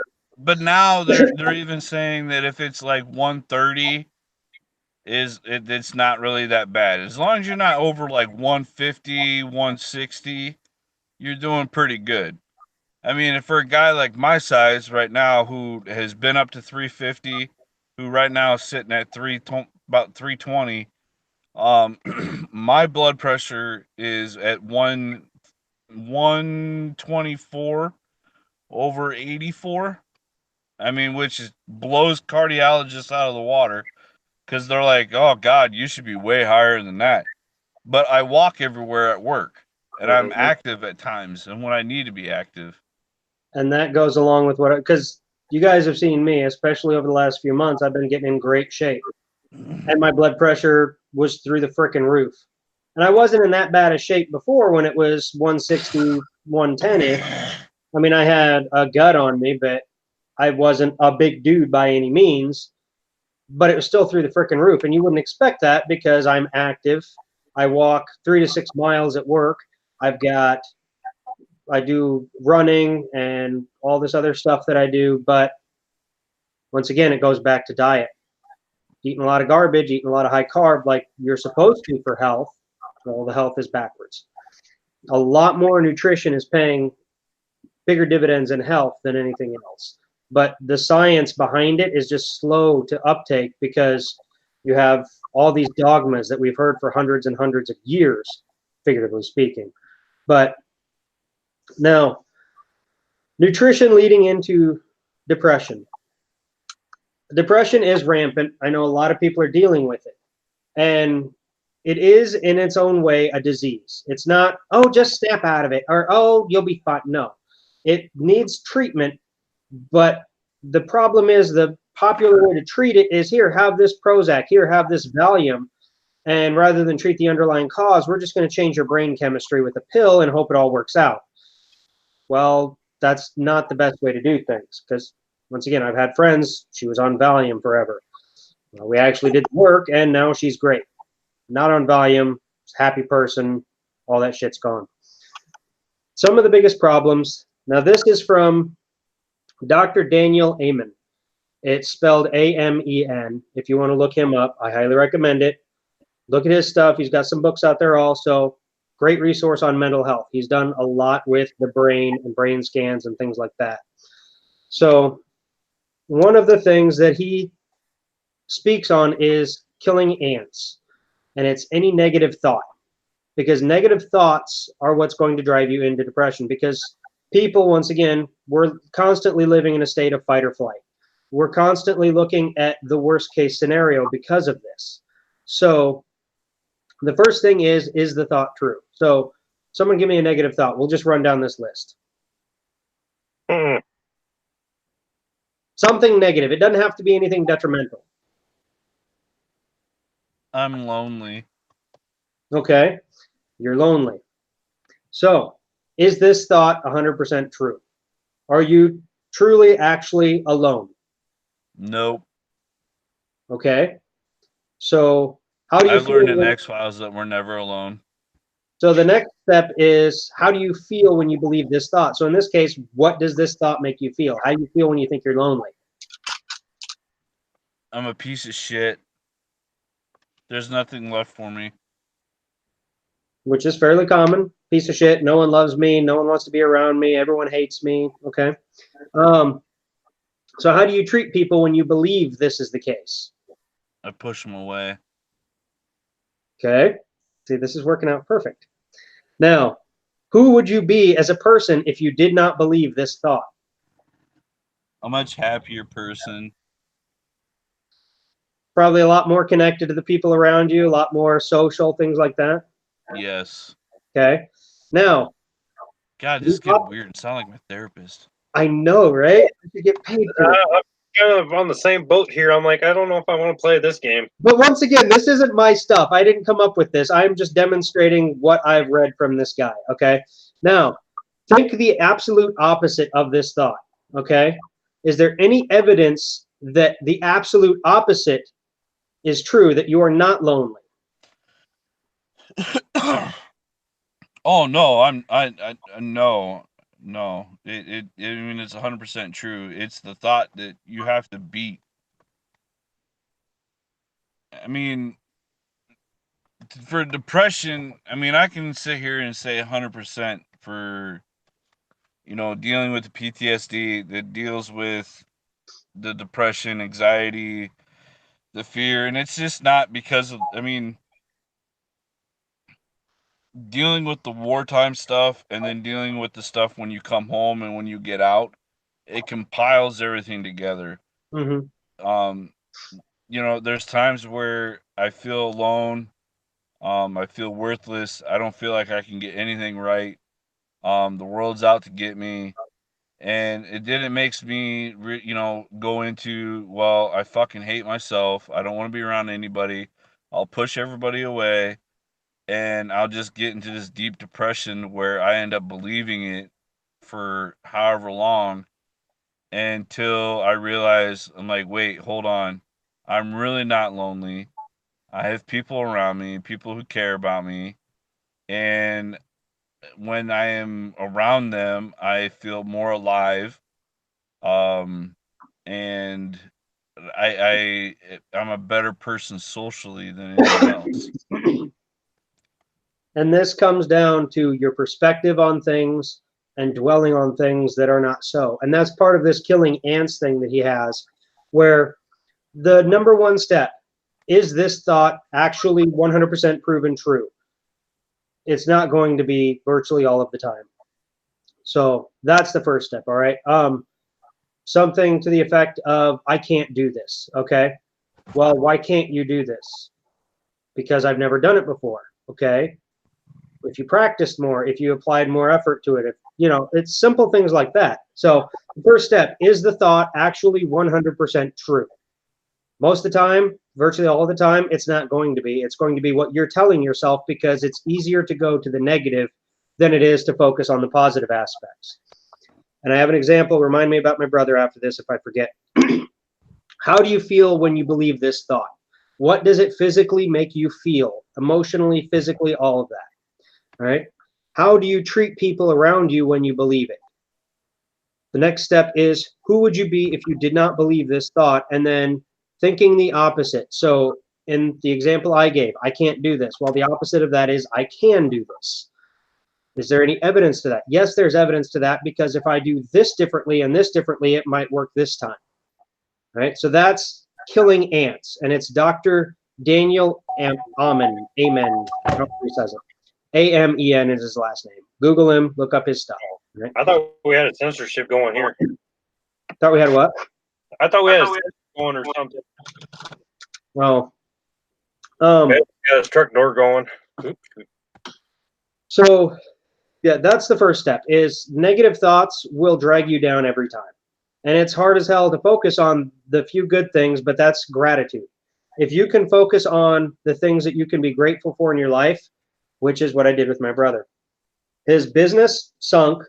It was a number of things that did it. It was between taxes and the way it was managed before I got there, and the things that were done after I got there, and just a whole mess of things ended up, it turned into a shit show. And he decided, I'm doing all this for less money than I could if I just went and got a regular fucking job. Okay.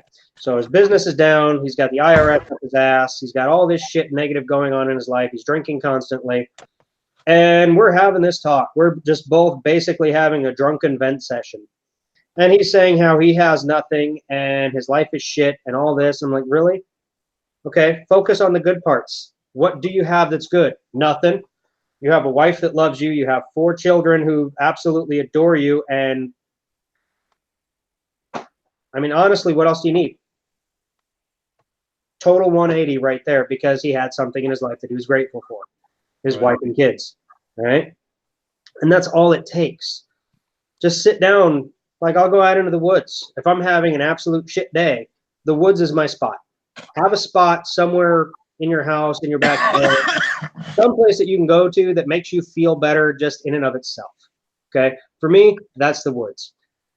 I can always see a clear path when I'm lost in the woods. I don't know what it is, but it's just the way I am. And I will sit there and think, instead of, my fucking job sucks. I'm getting tired of all the extra stress. It used to be a great place and now it's a shithole. Rather than going through all this other stuff and letting it drag me farther down, I'll head out to my spot in the woods and I'll think, okay, what have I got? I've got this beautiful fucking spot right here next to the creek. How can I be upset? What else do I have that's going good in my life? I have this, I have this, I have this, I have this. These are all the wonderful aspects of my day. Fuck all that shit. It doesn't matter anymore.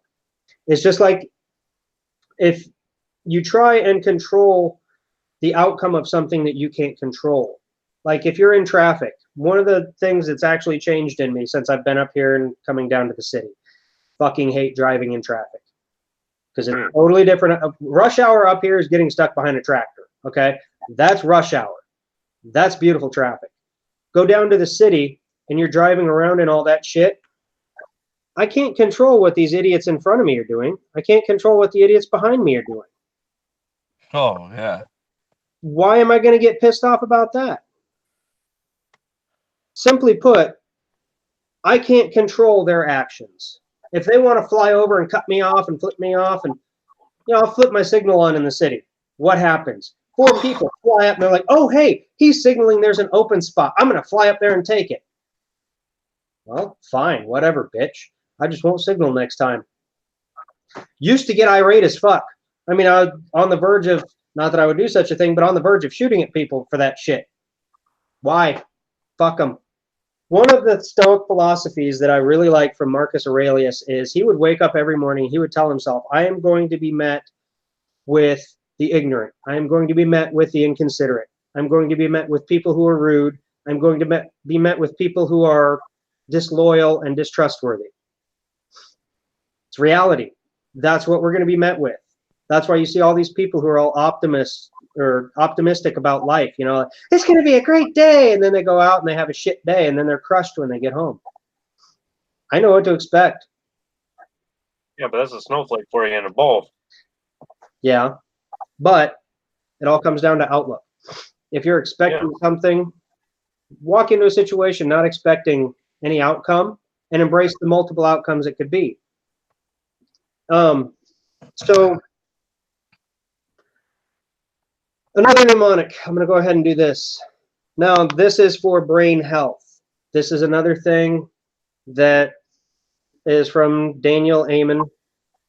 He has different anagrams, I think, or mnemonics for brain health. This one is bright minds. One of the most important things for your brain is blood flow. You get blood flow by exercise, by certain supplements like ginseng. Inflammation will kill blood flow to the brain. That's why you end up with brain fog if you have too much inflammation in your body, which I've been dealing with. The keto diet, fish oil, plants, they all help blood flow to the brain. Okay, so that's an important one. Staring at a screen kills blood flow to your brain. A retirement lifestyle where you're sedentary, where you come home and you just watch TV. You're not getting out. You're not getting fit. You're not getting active. Activity, as I said before, increases plasticity in the brain, helps it function better. It helps many other aspects of your life, but it's healthier for your brain. Inflammation, as I said, a lack of fresh food, excessive sugar, that all causes inflammation. A piss poor diet will affect your brain. Genetics. Here's a big one, okay? The belief that you are already cursed and predispositioned to certain things. I come from a fairly obese family.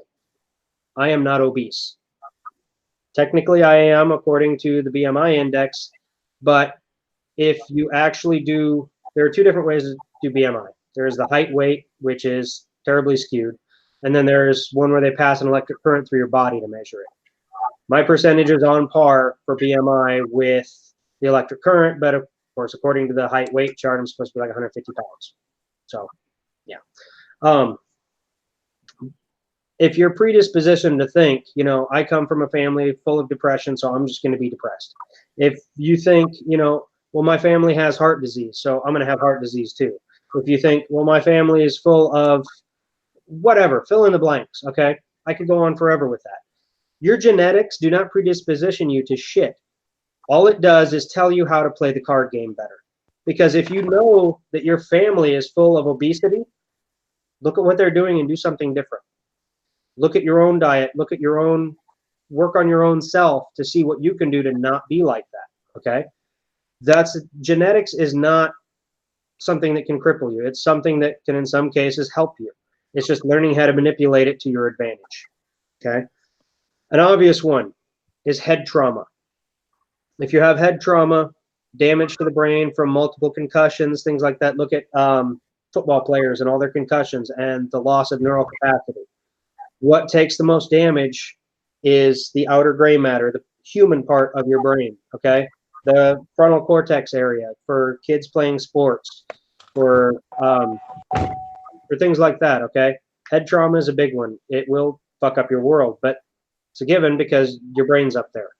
So toxins, the chemicals in the air, chemicals in the food, all the pollutants, all that stuff. They're finally starting to come out with fluoride is a neural toxin. Yay, stop putting it in the water. Sugar actually affects your hippocampus because it's the way that it absorbs the insulin and the minerals and things like that. And the hippocampus affects your memory. It affects your cognitive functions, things like that. Sugar is a toxin, right? Natural sugars are not. There's stevia is probably the best sweetener you can get. Another sweetener they use is xylitol. It's the sugar-free gummy bears that I'm sure you've seen the memes about where people have explosive diarrhea afterwards. Oh, yeah. Yes. Yep. Oh, Honey is a good one. So like late night snack, okay? I'll take a piece of dark chocolate, like 92, 95% dark chocolate, so there's very little sugar in it. If you look at the serving size, I think it's 5 grams for 3 pieces. I'm taking 1 piece, okay? Put some butter on it because butter is healthy. It's not going to make you fat, clearly, because I'm not fat and I eat a lot of butter. And put some honey on it, and I'll pop that. It helps feed my brain at night because your brain is actually going through and cleansing itself.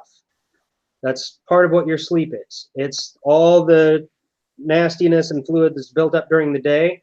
Your cerebral spinal fluid is farming that out of your brain so it can replenish itself. That's part of your nighttime activity. That's part of what you need to try and help out. And it needs energy to do that. Mental health.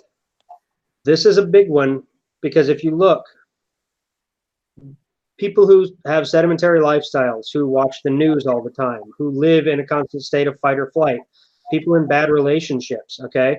If you're in a mentally or physically abusive relationship, you're under their control because of your fear.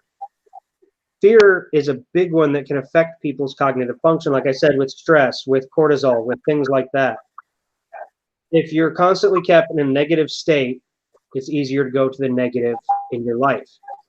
What do you see on the news? When was the last time there was a positive story on the news? Stop watching that shit. Right? Negativity is all around us.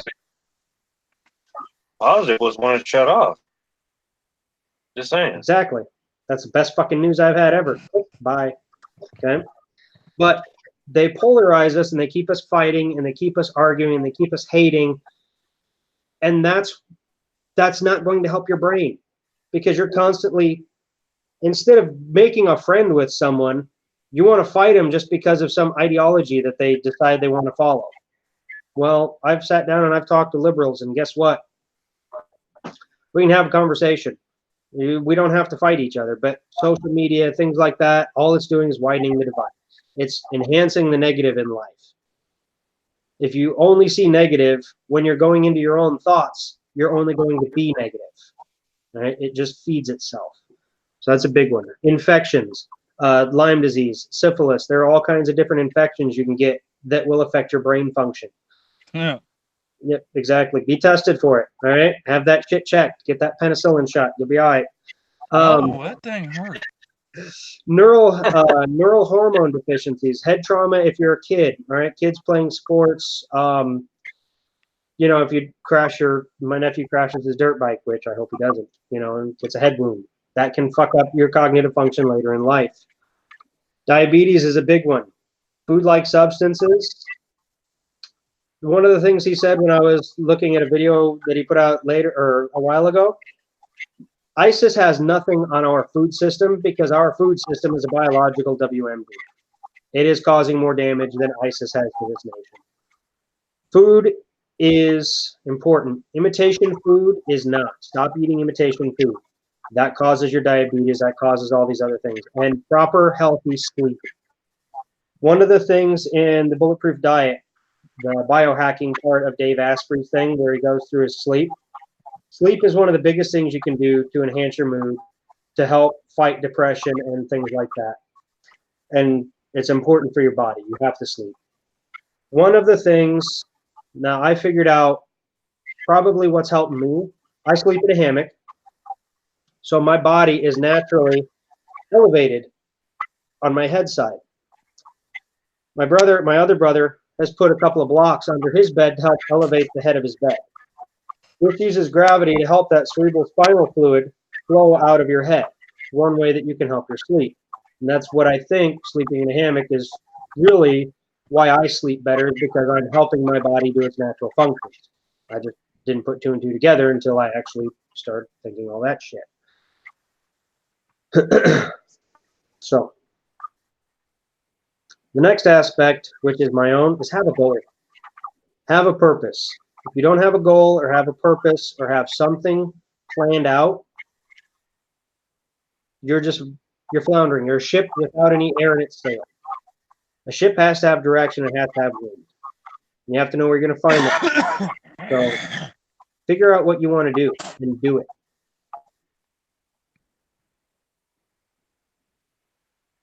Awkward silence. Oh yeah, I mean, sorry, I'm trying not. I apparently now I'm getting sick as I'm leaving my vacation. Fucking awesome. Hey, at least you're getting sick after the vacation and not during the vacation. That's true. Yeah, but that's gonna make a very long 12-hour drive home. Here in Texas, go pick up Logan, have him drive. He's about 8 hours on the other side of me.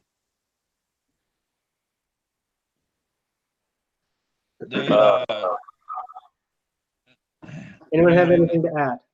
Otherwise, on the whole goal aspect, I mean that is 100% true because, like I said, talking with my therapist at the time, and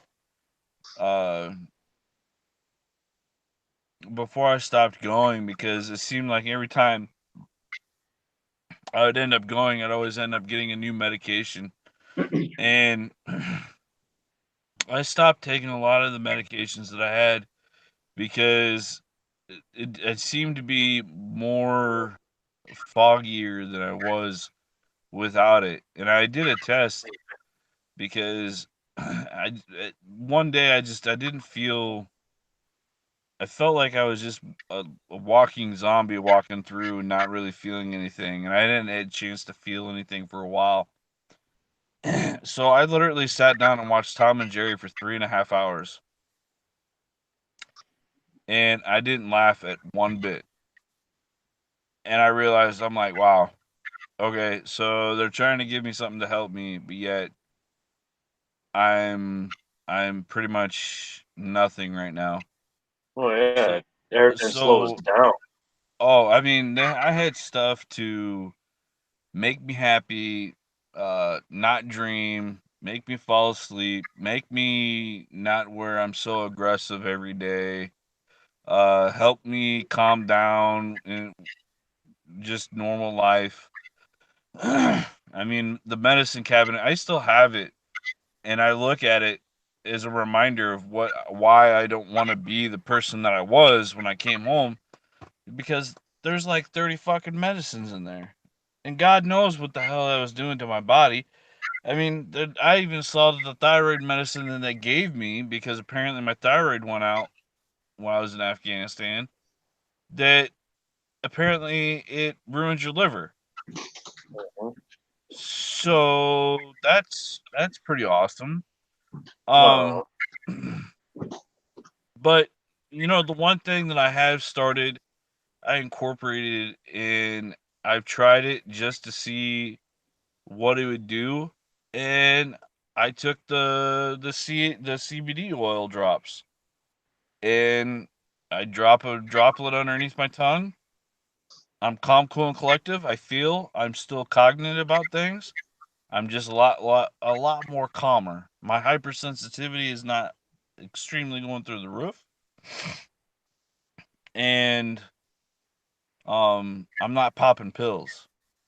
I mean, I can't smoke pot because of my job, but a lot of the guys that I've came home with, yeah, they're smoking pot like crazy, and they're perfectly fine, and they live a lot more happier life than what they have been before since being home. And I have a Um, friend he did a lot of that in Colorado on the medical ish aspect of it. And he was telling me all the different cannabinoids from different plants that do different things for giving appetite, reducing appetite, depression, anxiety, oh all yeah, these different things. I mean, he had a woman buy him a brand new Ford pickup because I can't remember the two issues that her kids had. I want to say one of them was autism, not like hardcore, but like uh, enough autism and seizures, I want to say. And he basically gave her back her kids. So she right, gave him a new truck because she didn't want to see him driving around in that shit box that he had. right, And it does wonderful stuff, but it's just like anything else. I mean, you have people who are smoking pot constantly. I've got a lot of friends that do because they want to hide from life because it's a lot easier. It's like when my brother was drinking all the time. It's a lot easier to drown out all the noise. right. But yeah, there is a lot done with CBD oils and marijuana itself that it is a very useful thing against many disease, but it's natural. And we can't have natural when we can make more money off this other stuff. But at the same time, we're going to make a synthetic version of CBD oil and give it to people for certain things because they've been doing that for a long time. Yeah. You said thyroid issues. So my grandfather was in the Bikini Atoll atomic testing for several blasts. It ended up killing him. Mom and grandma both have thyroid issues because of it. Even the cats ended up with thyroid issues because of it, just because he was so irradiated that they said he he didn't talk about much because he upheld his oaths and he swore an oath of secrecy to it. But 50 years after his death, they'd still be able to find him underground with a Geiger counter. That's how Oh much. yeah. So this is what I've been taking just as a preventative measure since thus far I still have my thyroid. It's just an iodine supplement. And it helps thyroid. Iodine also helps with mental and cognitive functions. So, and it's done me good so far. But Um, as I was going through, I was saying, one of the things he said, he told me, he goes, "Well, what do you want to do?" And I told him, I told him, he says, "Well, you have goals. Focus on those goals, and even when you're down, and it'll still bring you out of it." yep. And I mean, I've had a lot of dark times, and I've dealt with it and everything else like that. And the other thing when I do feel down, I go and I'll run or I'll go to the gym and lift because then it releases those natural neurons and everything else that makes your clears out your mind and it makes you feel better and you feel exhausted afterwards because Yep. you pumped out all of what you wanted and you sweated it out and you feel 20 times better about things afterwards. Now, another aspect of having goals is it helps with discipline. And discipline in life, a lot of people hear, oh, you've got to be more disciplined. Well, look at me. I'm an undisciplined fuck, but I still get a lot done because I've learned that if I spend a couple hours in the morning doing what I want to do, Yep. when the world is quiet up here, when I don't have people bugging me, when my phone's not ringing, when all that other stuff is not going on, my evenings are free. I can do virtually anything in the evening. I can sit and watch TV all evening if I want to, and it's not going to affect anything because I've done my important work with the first couple hours. I've done my work on my body, going to the gym. I've done my writing. I've done whatever else I need to do to work on my goals. Part of that discipline is waking up in the morning. And it's discipline is the mastery of your own thoughts, and it's being able to delay that little bit of pleasure that you could get now for the bigger rewards later. So one thing that I read that kind of stuck with me, that kind of example discipline. What is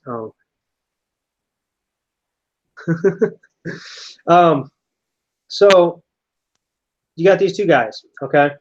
They both got $50 in their pocket, and 10 miles away is this restaurant serves the best entree whatever in the world. And these guys are both hungry, but they're not starving. You know, they want to eat, but they got a 10-mile walk to get there because they're walking.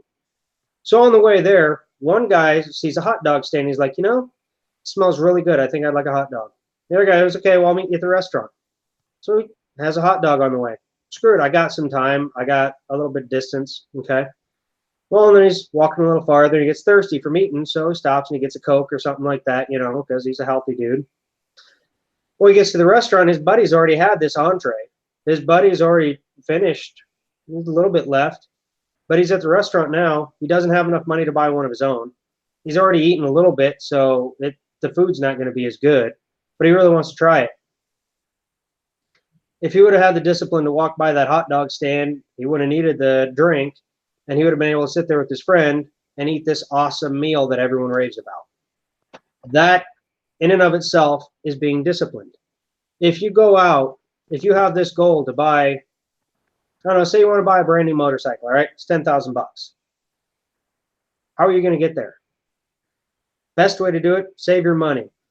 Delay pleasure, right? Yeah, I could go out and buy a $1,200 bike right now and ride it around and it'll fall apart and I'll spend money here and there fixing it up. But what's that doing? That's delaying my time to get to the new bike, okay?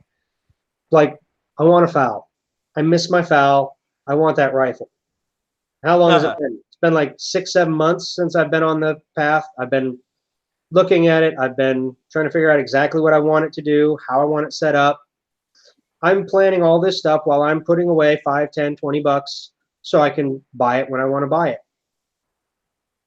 All discipline is delaying your impulse and being able to keep control of your temptations long enough to get to the greater goal that you seek. And that's why a lot of people, because we're operating on the lizard brain and the mammal brain, get so distracted from these goals, if they even have them, that the slightest thing will throw them off course. It's like, oh, hey, I want to go here. Oh, hey, I want to go here. Oh, hey, I want to go here. Where the fuck am I going? Yeah. I want this. I want that. Yep. I need this. I need that. Yep. The two goals that I've had so far in the past years was one, getting a house, and then two, getting a truck. Because I've drove around in a car, and if you ever see me, I'm way too big for a car. And I've ended up doing both. And I feel pretty damn good about getting those goals done. Yep. Now I'm in some debt, but my next goal is to get rid of that debt. Yep. Pat made the comment, I could have had that foul 2 years ago. Yes, I could have. However, Pat could have any goddamn gun he wants now, Mr. Burnell friggin' spokesperson. I had 3 major debts. I'm down to 2. Okay. That foul is $1,800, and set up the way I want it, it's going to be about 24 total, not including buying magazines. Which, thank you, Caltech, for using fucking foul magazines, so they're not $2 a piece now. Bullshit. Anyway, I digress. I could have had it 2 years ago, but I'd have 3 debts over my head instead of 2, where 1 is almost gone. The next one that's going to be paid off doesn't bear any interest. It's a loan that I got from my other brother. At that point, I'm a little more flexible. I'm not paying someone else to use their money. He's fine with the arrangement that we had because it got me my house taken care of. That's where all that shit came from. Don't ever rent to family. But anyway, so I could have bought a lot of shit over the last couple of years, but my primary goal is to be out of debt, so I'm not giving other people my income, and I can start taking that $400 that I'm spending every month on my car and giving it to my investment guy so that I'm not working after 50, 60 years old, and I actually have money to retire on and do what I want. Bigger goals. I've got guns. I don't really need more, but I really want that gun because I miss it. And that's it. If I don't get it in the next year, no big fucking deal.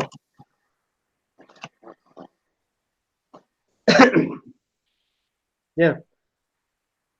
So I could have bought, that's another example, that SIG. I almost bought the SIG. Things were in line. I had the money. Vet bills came into play, and that took my money. But yeah, either way, once again, that was going to affect my debt being paid off. And I knew that. But totally different scenario, though. I wouldn't have had to have spent a shitload of extra money on accessorizing and upgrading, which I don't really need to anyways because FAL is perfect. But everything can be a little more modern. So anyway, that's the point. Having a major goal in life, which mine is to not be working, or if I am, an addendum, all right, I'm not going to be working for someone else at age 50. If one of my books gets picked up and I make a ton of money off of the royalties from my books, you can buy that power with sooner. Yeah, exactly. That's one fast track to my goal. If I end up, well, like I had a few weeks ago, one of the people I installed TV for, he's a technical advisor to Hollywood, got to talking about writing. If I get him a screenplay, he's going to try and get it to people. If that happens, great. Guess what? I can retire there. I can retire writing. I can do what I want to do. And that's the main aspect of it. So if I'm 70 years old and I'm still working, you better fucking believe it's doing what I want. Because at that point, I don't want to be working for someone else. Yep. But primary goal, ways to get there. One of the ways to get there to being financially independent is not to be spending all of my money on stuff. Well, trying to live within your means is what you're trying to get at. Exactly. And it all goes right back to that original part with the financial. Spend less than you bring in. And to do that, don't live on credit. One of my major goals in life, it's not a major goal, but it's a secondary goal. Once I get all this shit paid off, my credit's been going up and up and up since I've been paying things off. I mean, they're just throwing me all these different offers, and the bank's like, well, we could give you a line of credit and all that. No, fuck off. Yeah. My credit rating, when I'm done paying everything off, is going to drop all the way down to 0 because I'm never using it again. Because what is credit? It's a way to spend other people's money so that they can get interest from you, so that you can spend money that you don't even have yet and that doesn't even exist. Yep. So. Don't you put that on me, Ricky Bobby. The only other aspect of credit ratings is it affects your car insurance. Well, that's easy enough to defer. Guess what? I don't even need you people because I'm on my way to, thanks to my not spending money on everything stupid, I have $1 million now. Why do I even need you? Well, simple, because insurance is nice to have, but that's another topic. So. Anyways, I think we can make an amendment to this. Because I'm pretty sure financial would be covered under insurance responsibilities. Oh, yeah. I was going to see if I couldn't get him to go down a rabbit hole at least once tonight. my taking that medication, keeping I've his been head up. having predator issues with the chickens, and my camera sent me a notification, so I went to go check it out. I didn't see anything though. All right, so yeah, the main thing with anything, mental health, in life in general, don't try and control what you can't control, and don't let what you can't control piss you off. The obstacle is the way, is the whole Stoic philosophy goes. If you have something in front of you, it's in front of you for a reason. Figure out how to use it to your advantage, how to work around it. Don't get pissed off at it because it's there. There's a giant boulder in my path. Motherfucker, that ain't gonna do any good. Can we go around? Can we go over?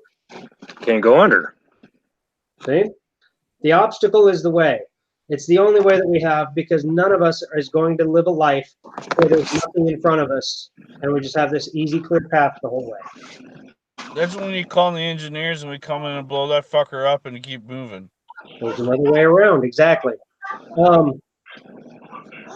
Being able to maintain the ability to keep your thoughts is very important, especially if they're conflicting.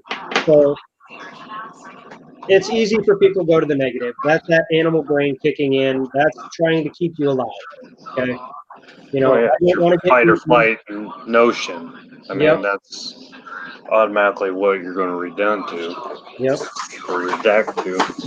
And that is always going to want to look at the negative aspects of things. And that's a switch that you have to make in your mind. People are naturally going to go to something negative. Allow yourself. All of you need to figure that out. For a little bit. It's natural, but don't allow it to run your life. Right? Work pisses me off a lot because they do a lot of stupid shit. Okay? It's just piss poor management, it's piss poor leadership. It's everyone can't do their job, so our department gets to do their job. That's what I live with at work. It's helping me towards a path, so I'm sticking around. So I'll get a trouble ticket at 4:15. That's clear across the county. It'll take me 30 minutes to drive there. Be off at 4:30. Well, cuss and scream and yell for about a minute. Be pissed. Okay, what am I going to do to get this done? Allow myself that time to be angry, to be negative, because we have to. We're not going to just, oh, hey, I got a ticket and I'm supposed to go home and it's Friday and, I wanted to work until 6 fucking p.m. Yeah. No, that shit don't happen. Be pissed. Allow yourself that time. But like when my nephew's throwing a temper tantrum, okay? They're all pissed and huffy. Blah, blah, blah. Boy, how long do you need? Give me a couple minutes. Fine. It's just a break. Teach them young. If they want to flip the fuck out, fine, great, do it. Throw your temper tantrum, but how long do you need before you can start acting like a person again? And that's what it comes down to. Being able to control yourself to that extent. Otherwise, it's going to fester, it's going to eat at you. You're going to bring that shit home, right? Especially being in EMS, being in a stressful job, anything like that. You need to be able to have that break to where you're not bringing that anger home. Because it shouldn't be at your home. Your home should be your happy place. There's enough involved in maintaining a happy home. You don't need to add work stress to it too, especially if you're at a high stress job, if you're a cop, if you're a fireman, EMS, anything across the board, okay? Like one of the things I do, I have right now, since it's warm out, I have another shirt in the truck. Right? When I get out to my car, I take off my work shirt, I put on my regular shirt, I'm done at work. I've taken off that uniform. Right? If I've had a stressful day at the shed, I'll change back into my gym clothes. If we've had a code that was rough, or, if there's ever one where a kid's fucking hurt or something like that, that's a rough fucking call, but I'm not bringing that shit home. I'm going to take my clothes off at the shop or at the shed. I'm going to put on my street clothes. Then I'm going to go get in my car and I'm going to drive home. I'm going to leave that at work where we can deal with it at work properly. I'm going to come home. Like if I go over to my brother's and I hang out with them, which is what I would do if I had a day like that, go over, spend time with family. I'm not taking that shit over there. I'm just going to go over there. I'm going to enjoy their company. Right? Find ways that will help you get through stress, that will get you through hardship. That's how you survive depression. That and nutrition. Food is medicine. Yeah, but also don't take the easy route out. Nothing in life worth having is easy, especially that route, because all that does is distribute your pain to all your friends and family. No, I wasn't referring to that one. I just meant going to the alcohol, going to the booze, going to That too, yeah. going to the easy, the one that's just going to make it worse in Easiest the long ways to run. quiet your mind, the drugs, the alcohol, Yeah. all that stuff, yeah. There are other ways, like going out in the woods for me. Find what quiets your mind. For some people, it's meditation. Hell, take up yoga. I mean, all these people are looked down on, okay? It's, oh, you meditate? Oh, well, hey, you know what? It fucking works. Yoga is actually saving my life. I did yoga when I was fighting, back when I was training more for flexibility. Mm-hmm. And I found out that it actually helps with my breathing because of all the things that I'm fucked up with in life, I don't know how to breathe right. Which breathing is another very important thing for dealing with stress. Right? Look into that on your own. Aromatherapy. Aromatherapy, yeah. I mean, fuck. Once a I don't month. care if you're a fucking 400-pound, 6'5" bodybuilder, dude. If you want to come the fuck home, throw some bath salts into the tub and soak for a couple hours with some candlelight and a glass of wine, fucking do it. Who? I wasn't talking about that aromatherapy. I was talking about the one we have once a month. The what? The one we have once a month. What one we have? Oh, our bath time? Yeah. No. Wow. No, I am not referring to anything like that. There are so many ways that you can clear your head, though. It's I did float therapy for a while with a veteran group. It's up in Bettendorf. It's called Integrative. Fuck, I forgot. Health Services, and they have a float integrated tank. They have a services. bath salt tank, and it's like 7,000 pounds or 2,000 pounds of bath salts or Epsom salt, and you float in like 3 inches of water. I've heard of that. Yeah. And it oh my god, like an hour feels like 5 minutes. Like I got in there and the light went out and then the light came back on and I was like, wait, I'm done. And I looked at the clock. I was in there for an hour and a half. Like I lost all track of time. Mm-hmm. I felt like $1,000,000 helping my back, helping my mind. I've heard of that stuff. I've been wanting to try that. So It's in Bettendorf. I can put the link up, and it's like $60 for a freaking hour. And I mean, it's like the best $60 ever well spent. So there's a place in town here. It's a friend's son that actually does. He's he's not so much the bone cruncher chiropractor as he looks at natural posture and things like that and tries to correct that way. And he was basically going to be working with me, and I was going to be working with him, teaching him how to shoot a gun. He lived in Chicago at the time, so. But yeah, I went Tilted in there and sideways, laid on it's the the kill table. shot. Huh? Tilted sideways, it's the kill shot. So I went in there and I laid on the table, and it's just a regular massage table that they had, but they had me lay there flat, and he totally just pushed, didn't like pop and crack, but like pushed me back into alignment, like got my shoulders where they should be, pulled my legs so they were in a particular place, and that was it. And he'd come around every now and then, and there were like 5 people laying around in this place on different tables, and he'd go from room to room or table to table and just kind of readjust people as they kind of, and then pull them back into alignment. I was laying there for an hour. Same thing. It felt like 10, 20 minutes. Just laying there, not doing anything. My mind slowed down. My body felt better because it was how it should be aligned.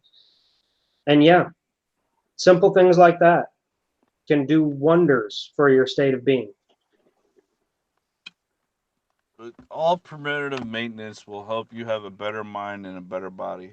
Yep. You just have to put yourself into the goal setting of getting it done and making the time in your busy schedule. I mean, you can sit there all day long and use the excuse of, well, I'm too busy, I'm too busy, I'm too busy. Well, yeah, do that. and then you're gonna end up being a miserable person for the rest of your life. If you put the Exactly. goals into place and you do the work, you're gonna see the results, and you're gonna be a happier person. I know. After this week being down here in Texas hasn't helped me at all, and I know, and I probably gained some weight because I've been eating some hellacious barbecue and whatever else. But when I get back home in the morning, it's back to hitting the grindstone, biking and running Hmm. and doing what I need to do. The main thing is, no matter what, you will make time for what is important in your life. If something is important enough, you will find a way to make the time. Your health, your well-being should be the most important part of your life, because without it, the rest of your life is going to suck. That's why I don't like waking up at 5 in the morning, but that's what works for me. I can get what's important to me finished, so I have the rest of the day free to do whatever I have to do to make it through, pay my bills, to do whatever, right? And then in the evening, if I don't feel like, if I'm burnt out from everything else and I don't feel like doing anything, who gives a shit? I'll lay on the couch and I can binge watch Netflix if I want to. Who cares? Because I've got everything important done. And then I can recharge that way, or I can read, whatever. Find out with your own schedule what works for you. Make some time to take care of yourself.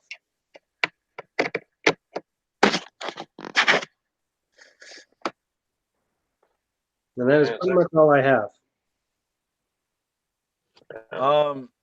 One last thing before I leave, I put in the link for the brute force bags, and I believe that's something that during range days needs to be incorporated, especially if we ever want to put it into something to play, shoot, move, communicate, and That's our next just range save day. We're way doing stuff to, like that.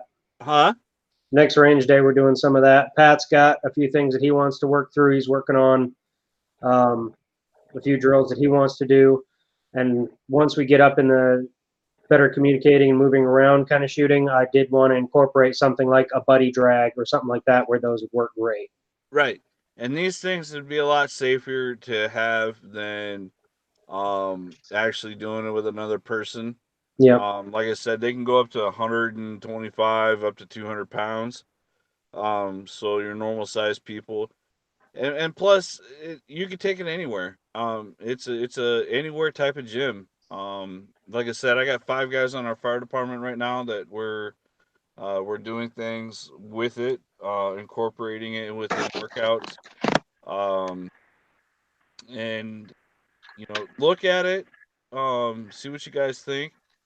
But I do believe that um, incorporating that in within the range times will help. Even if we're sitting around the campsite and we want to fuck around with it, we can. Yeah. All right. So, as I mentioned during this chat, the people that you should be looking up for mental health and brain function and helping your head work better, Dr. Daniel Amen. He does a lot. Just look him up online. All right. Google is your friend. This book, Bulletproof Diet by Dave Asprey. Get it, read it, start applying some of it to your day. You will notice a difference.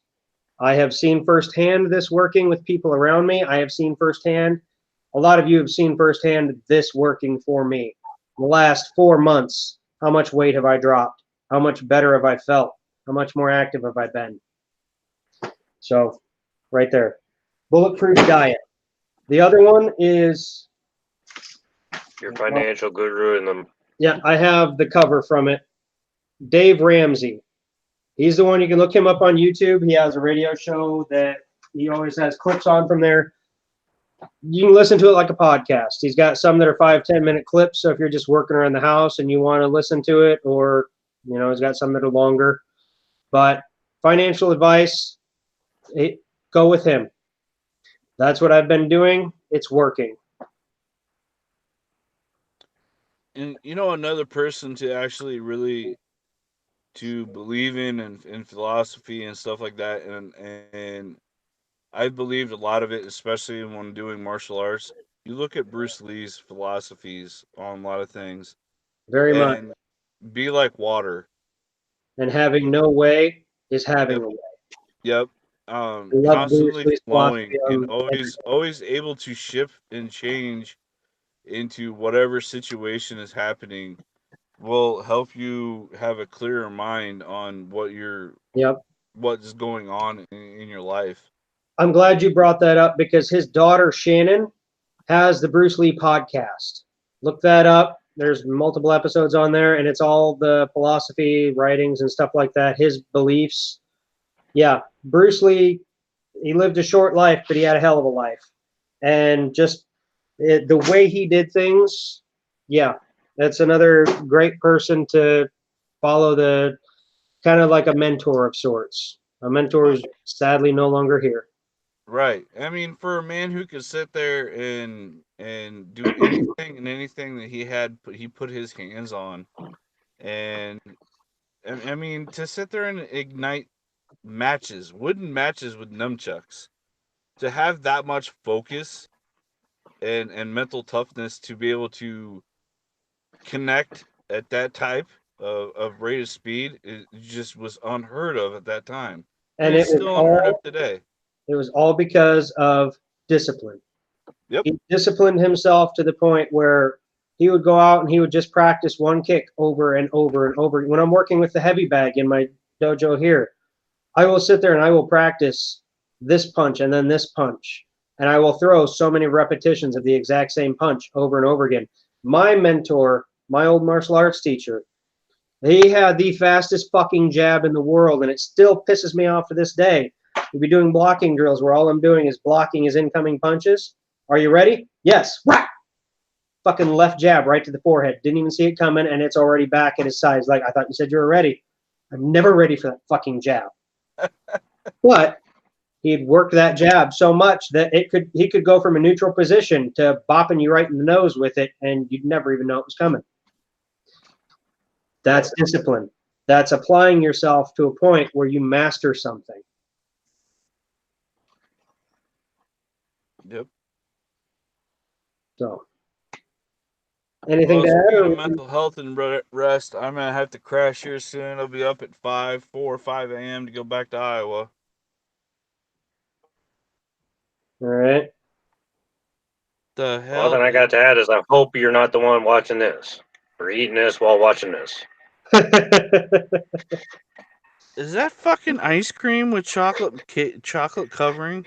You know, if you make your own ice cream, it's a lot better than the stuff you buy at the store. Next time the boys are staying the night with me, my nephews, we're going to be making our own ice cream, and then we're going to be watching the 5-disc set of Jurassic Park that I bought. Oh wow. I tend to spoil them a bit, but well, and that's, as like I said the other day, I am sitting here teaching them to work out and to do push-ups and to get fit, and then I'll be over at my brother's place and he's yelling at him for playing with the weight room equipment. It's like, dude, I'm trying to do a thing. But whatever. So, anyways, go ahead and do your outros. We'll cut this one short for the night and call it a day. Mike, we'll start with you. Well, like I said, I'm just here to help with the rebound and everything else. Try and keep the information going. I mean, the only thing we really got to cover is what we're doing next month. Yes, Honestly, I will do that. hopefully Adam? everybody had a good night, and hopefully everybody learned something tonight. I know you guys can't see me sitting in the truck, but I mean, like I said, I get back home, I'm hitting everything where I need to be to get back on track after being away from everything. Which is always good to have that time where I haven't had a vacation in 2 years, so this has been really relaxing for me and everything. Mentally, physically, not so much because, like I said, I mean, you come to Texas, you got to eat that good food. But Out of unbed them, but now they're super I've loose. went from 350 to 320. I'm gonna continue to go down. I'm using all the old school ways that I've learned when I was in the Army, and controlling and getting my run times and my body index mass down.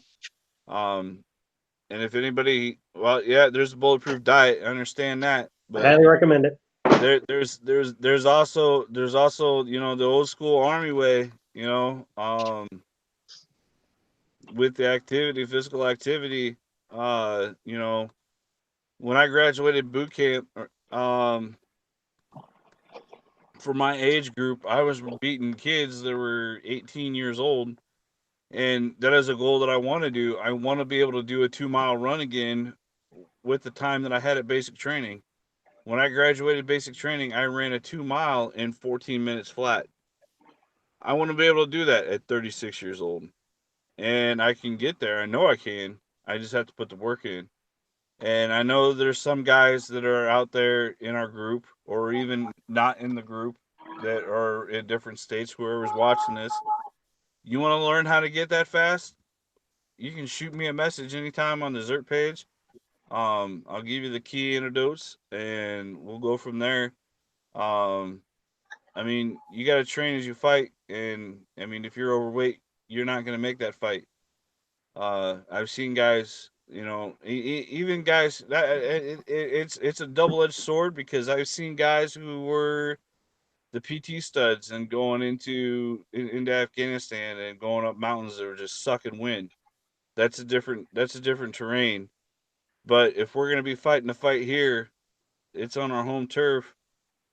Well, you're overweight, you're gonna be sucking wind, and you're gonna be a casualty of war. And I don't want to see anybody going down. So if we can move to a more healthier group, that'd be awesome. And part of this too is, there may or may not be some massive apocalyptic war on this state, but what was 2008? A lot of people lost their job. Are you financially healthy for an apocalypse like that? Are you physically healthy? Tornado hit a town not far from here. Are you physically in shape to help out your neighbors? There's all different aspects. Mentally, are you capable of helping out your neighbors, or are you going to be looking at all the shit and all the negativity in your life and in the situation? There's a whole lot of aspects to take care of yourself and a whole lot of reasons to take care of yourself. The point of this is not that you're going to turn on a dime the next day and just be a totally new person. Each day incrementally better than the last. That's the easiest way to look at it. If you can do one thing a little bit better, and then a little bit better the next day, and a little bit better the next day, eventually you're going to get to a point where you're doing it way better than you were a year ago. But you have to put in that little bit of effort now in order to improve your life later. You have to plan ahead in order to have financial, mental, physical stability in your life. You have to take care of yourself, because, once again, this body is the only car you're going to have for the rest of your life. So take care of it. Lead a long, happy life with your Romy. Y'all have a good night. It's not how hard you hit, it's how hard you can get hit and keep moving forward. That's how winning is done. And we'll leave with that. Good night, everyone.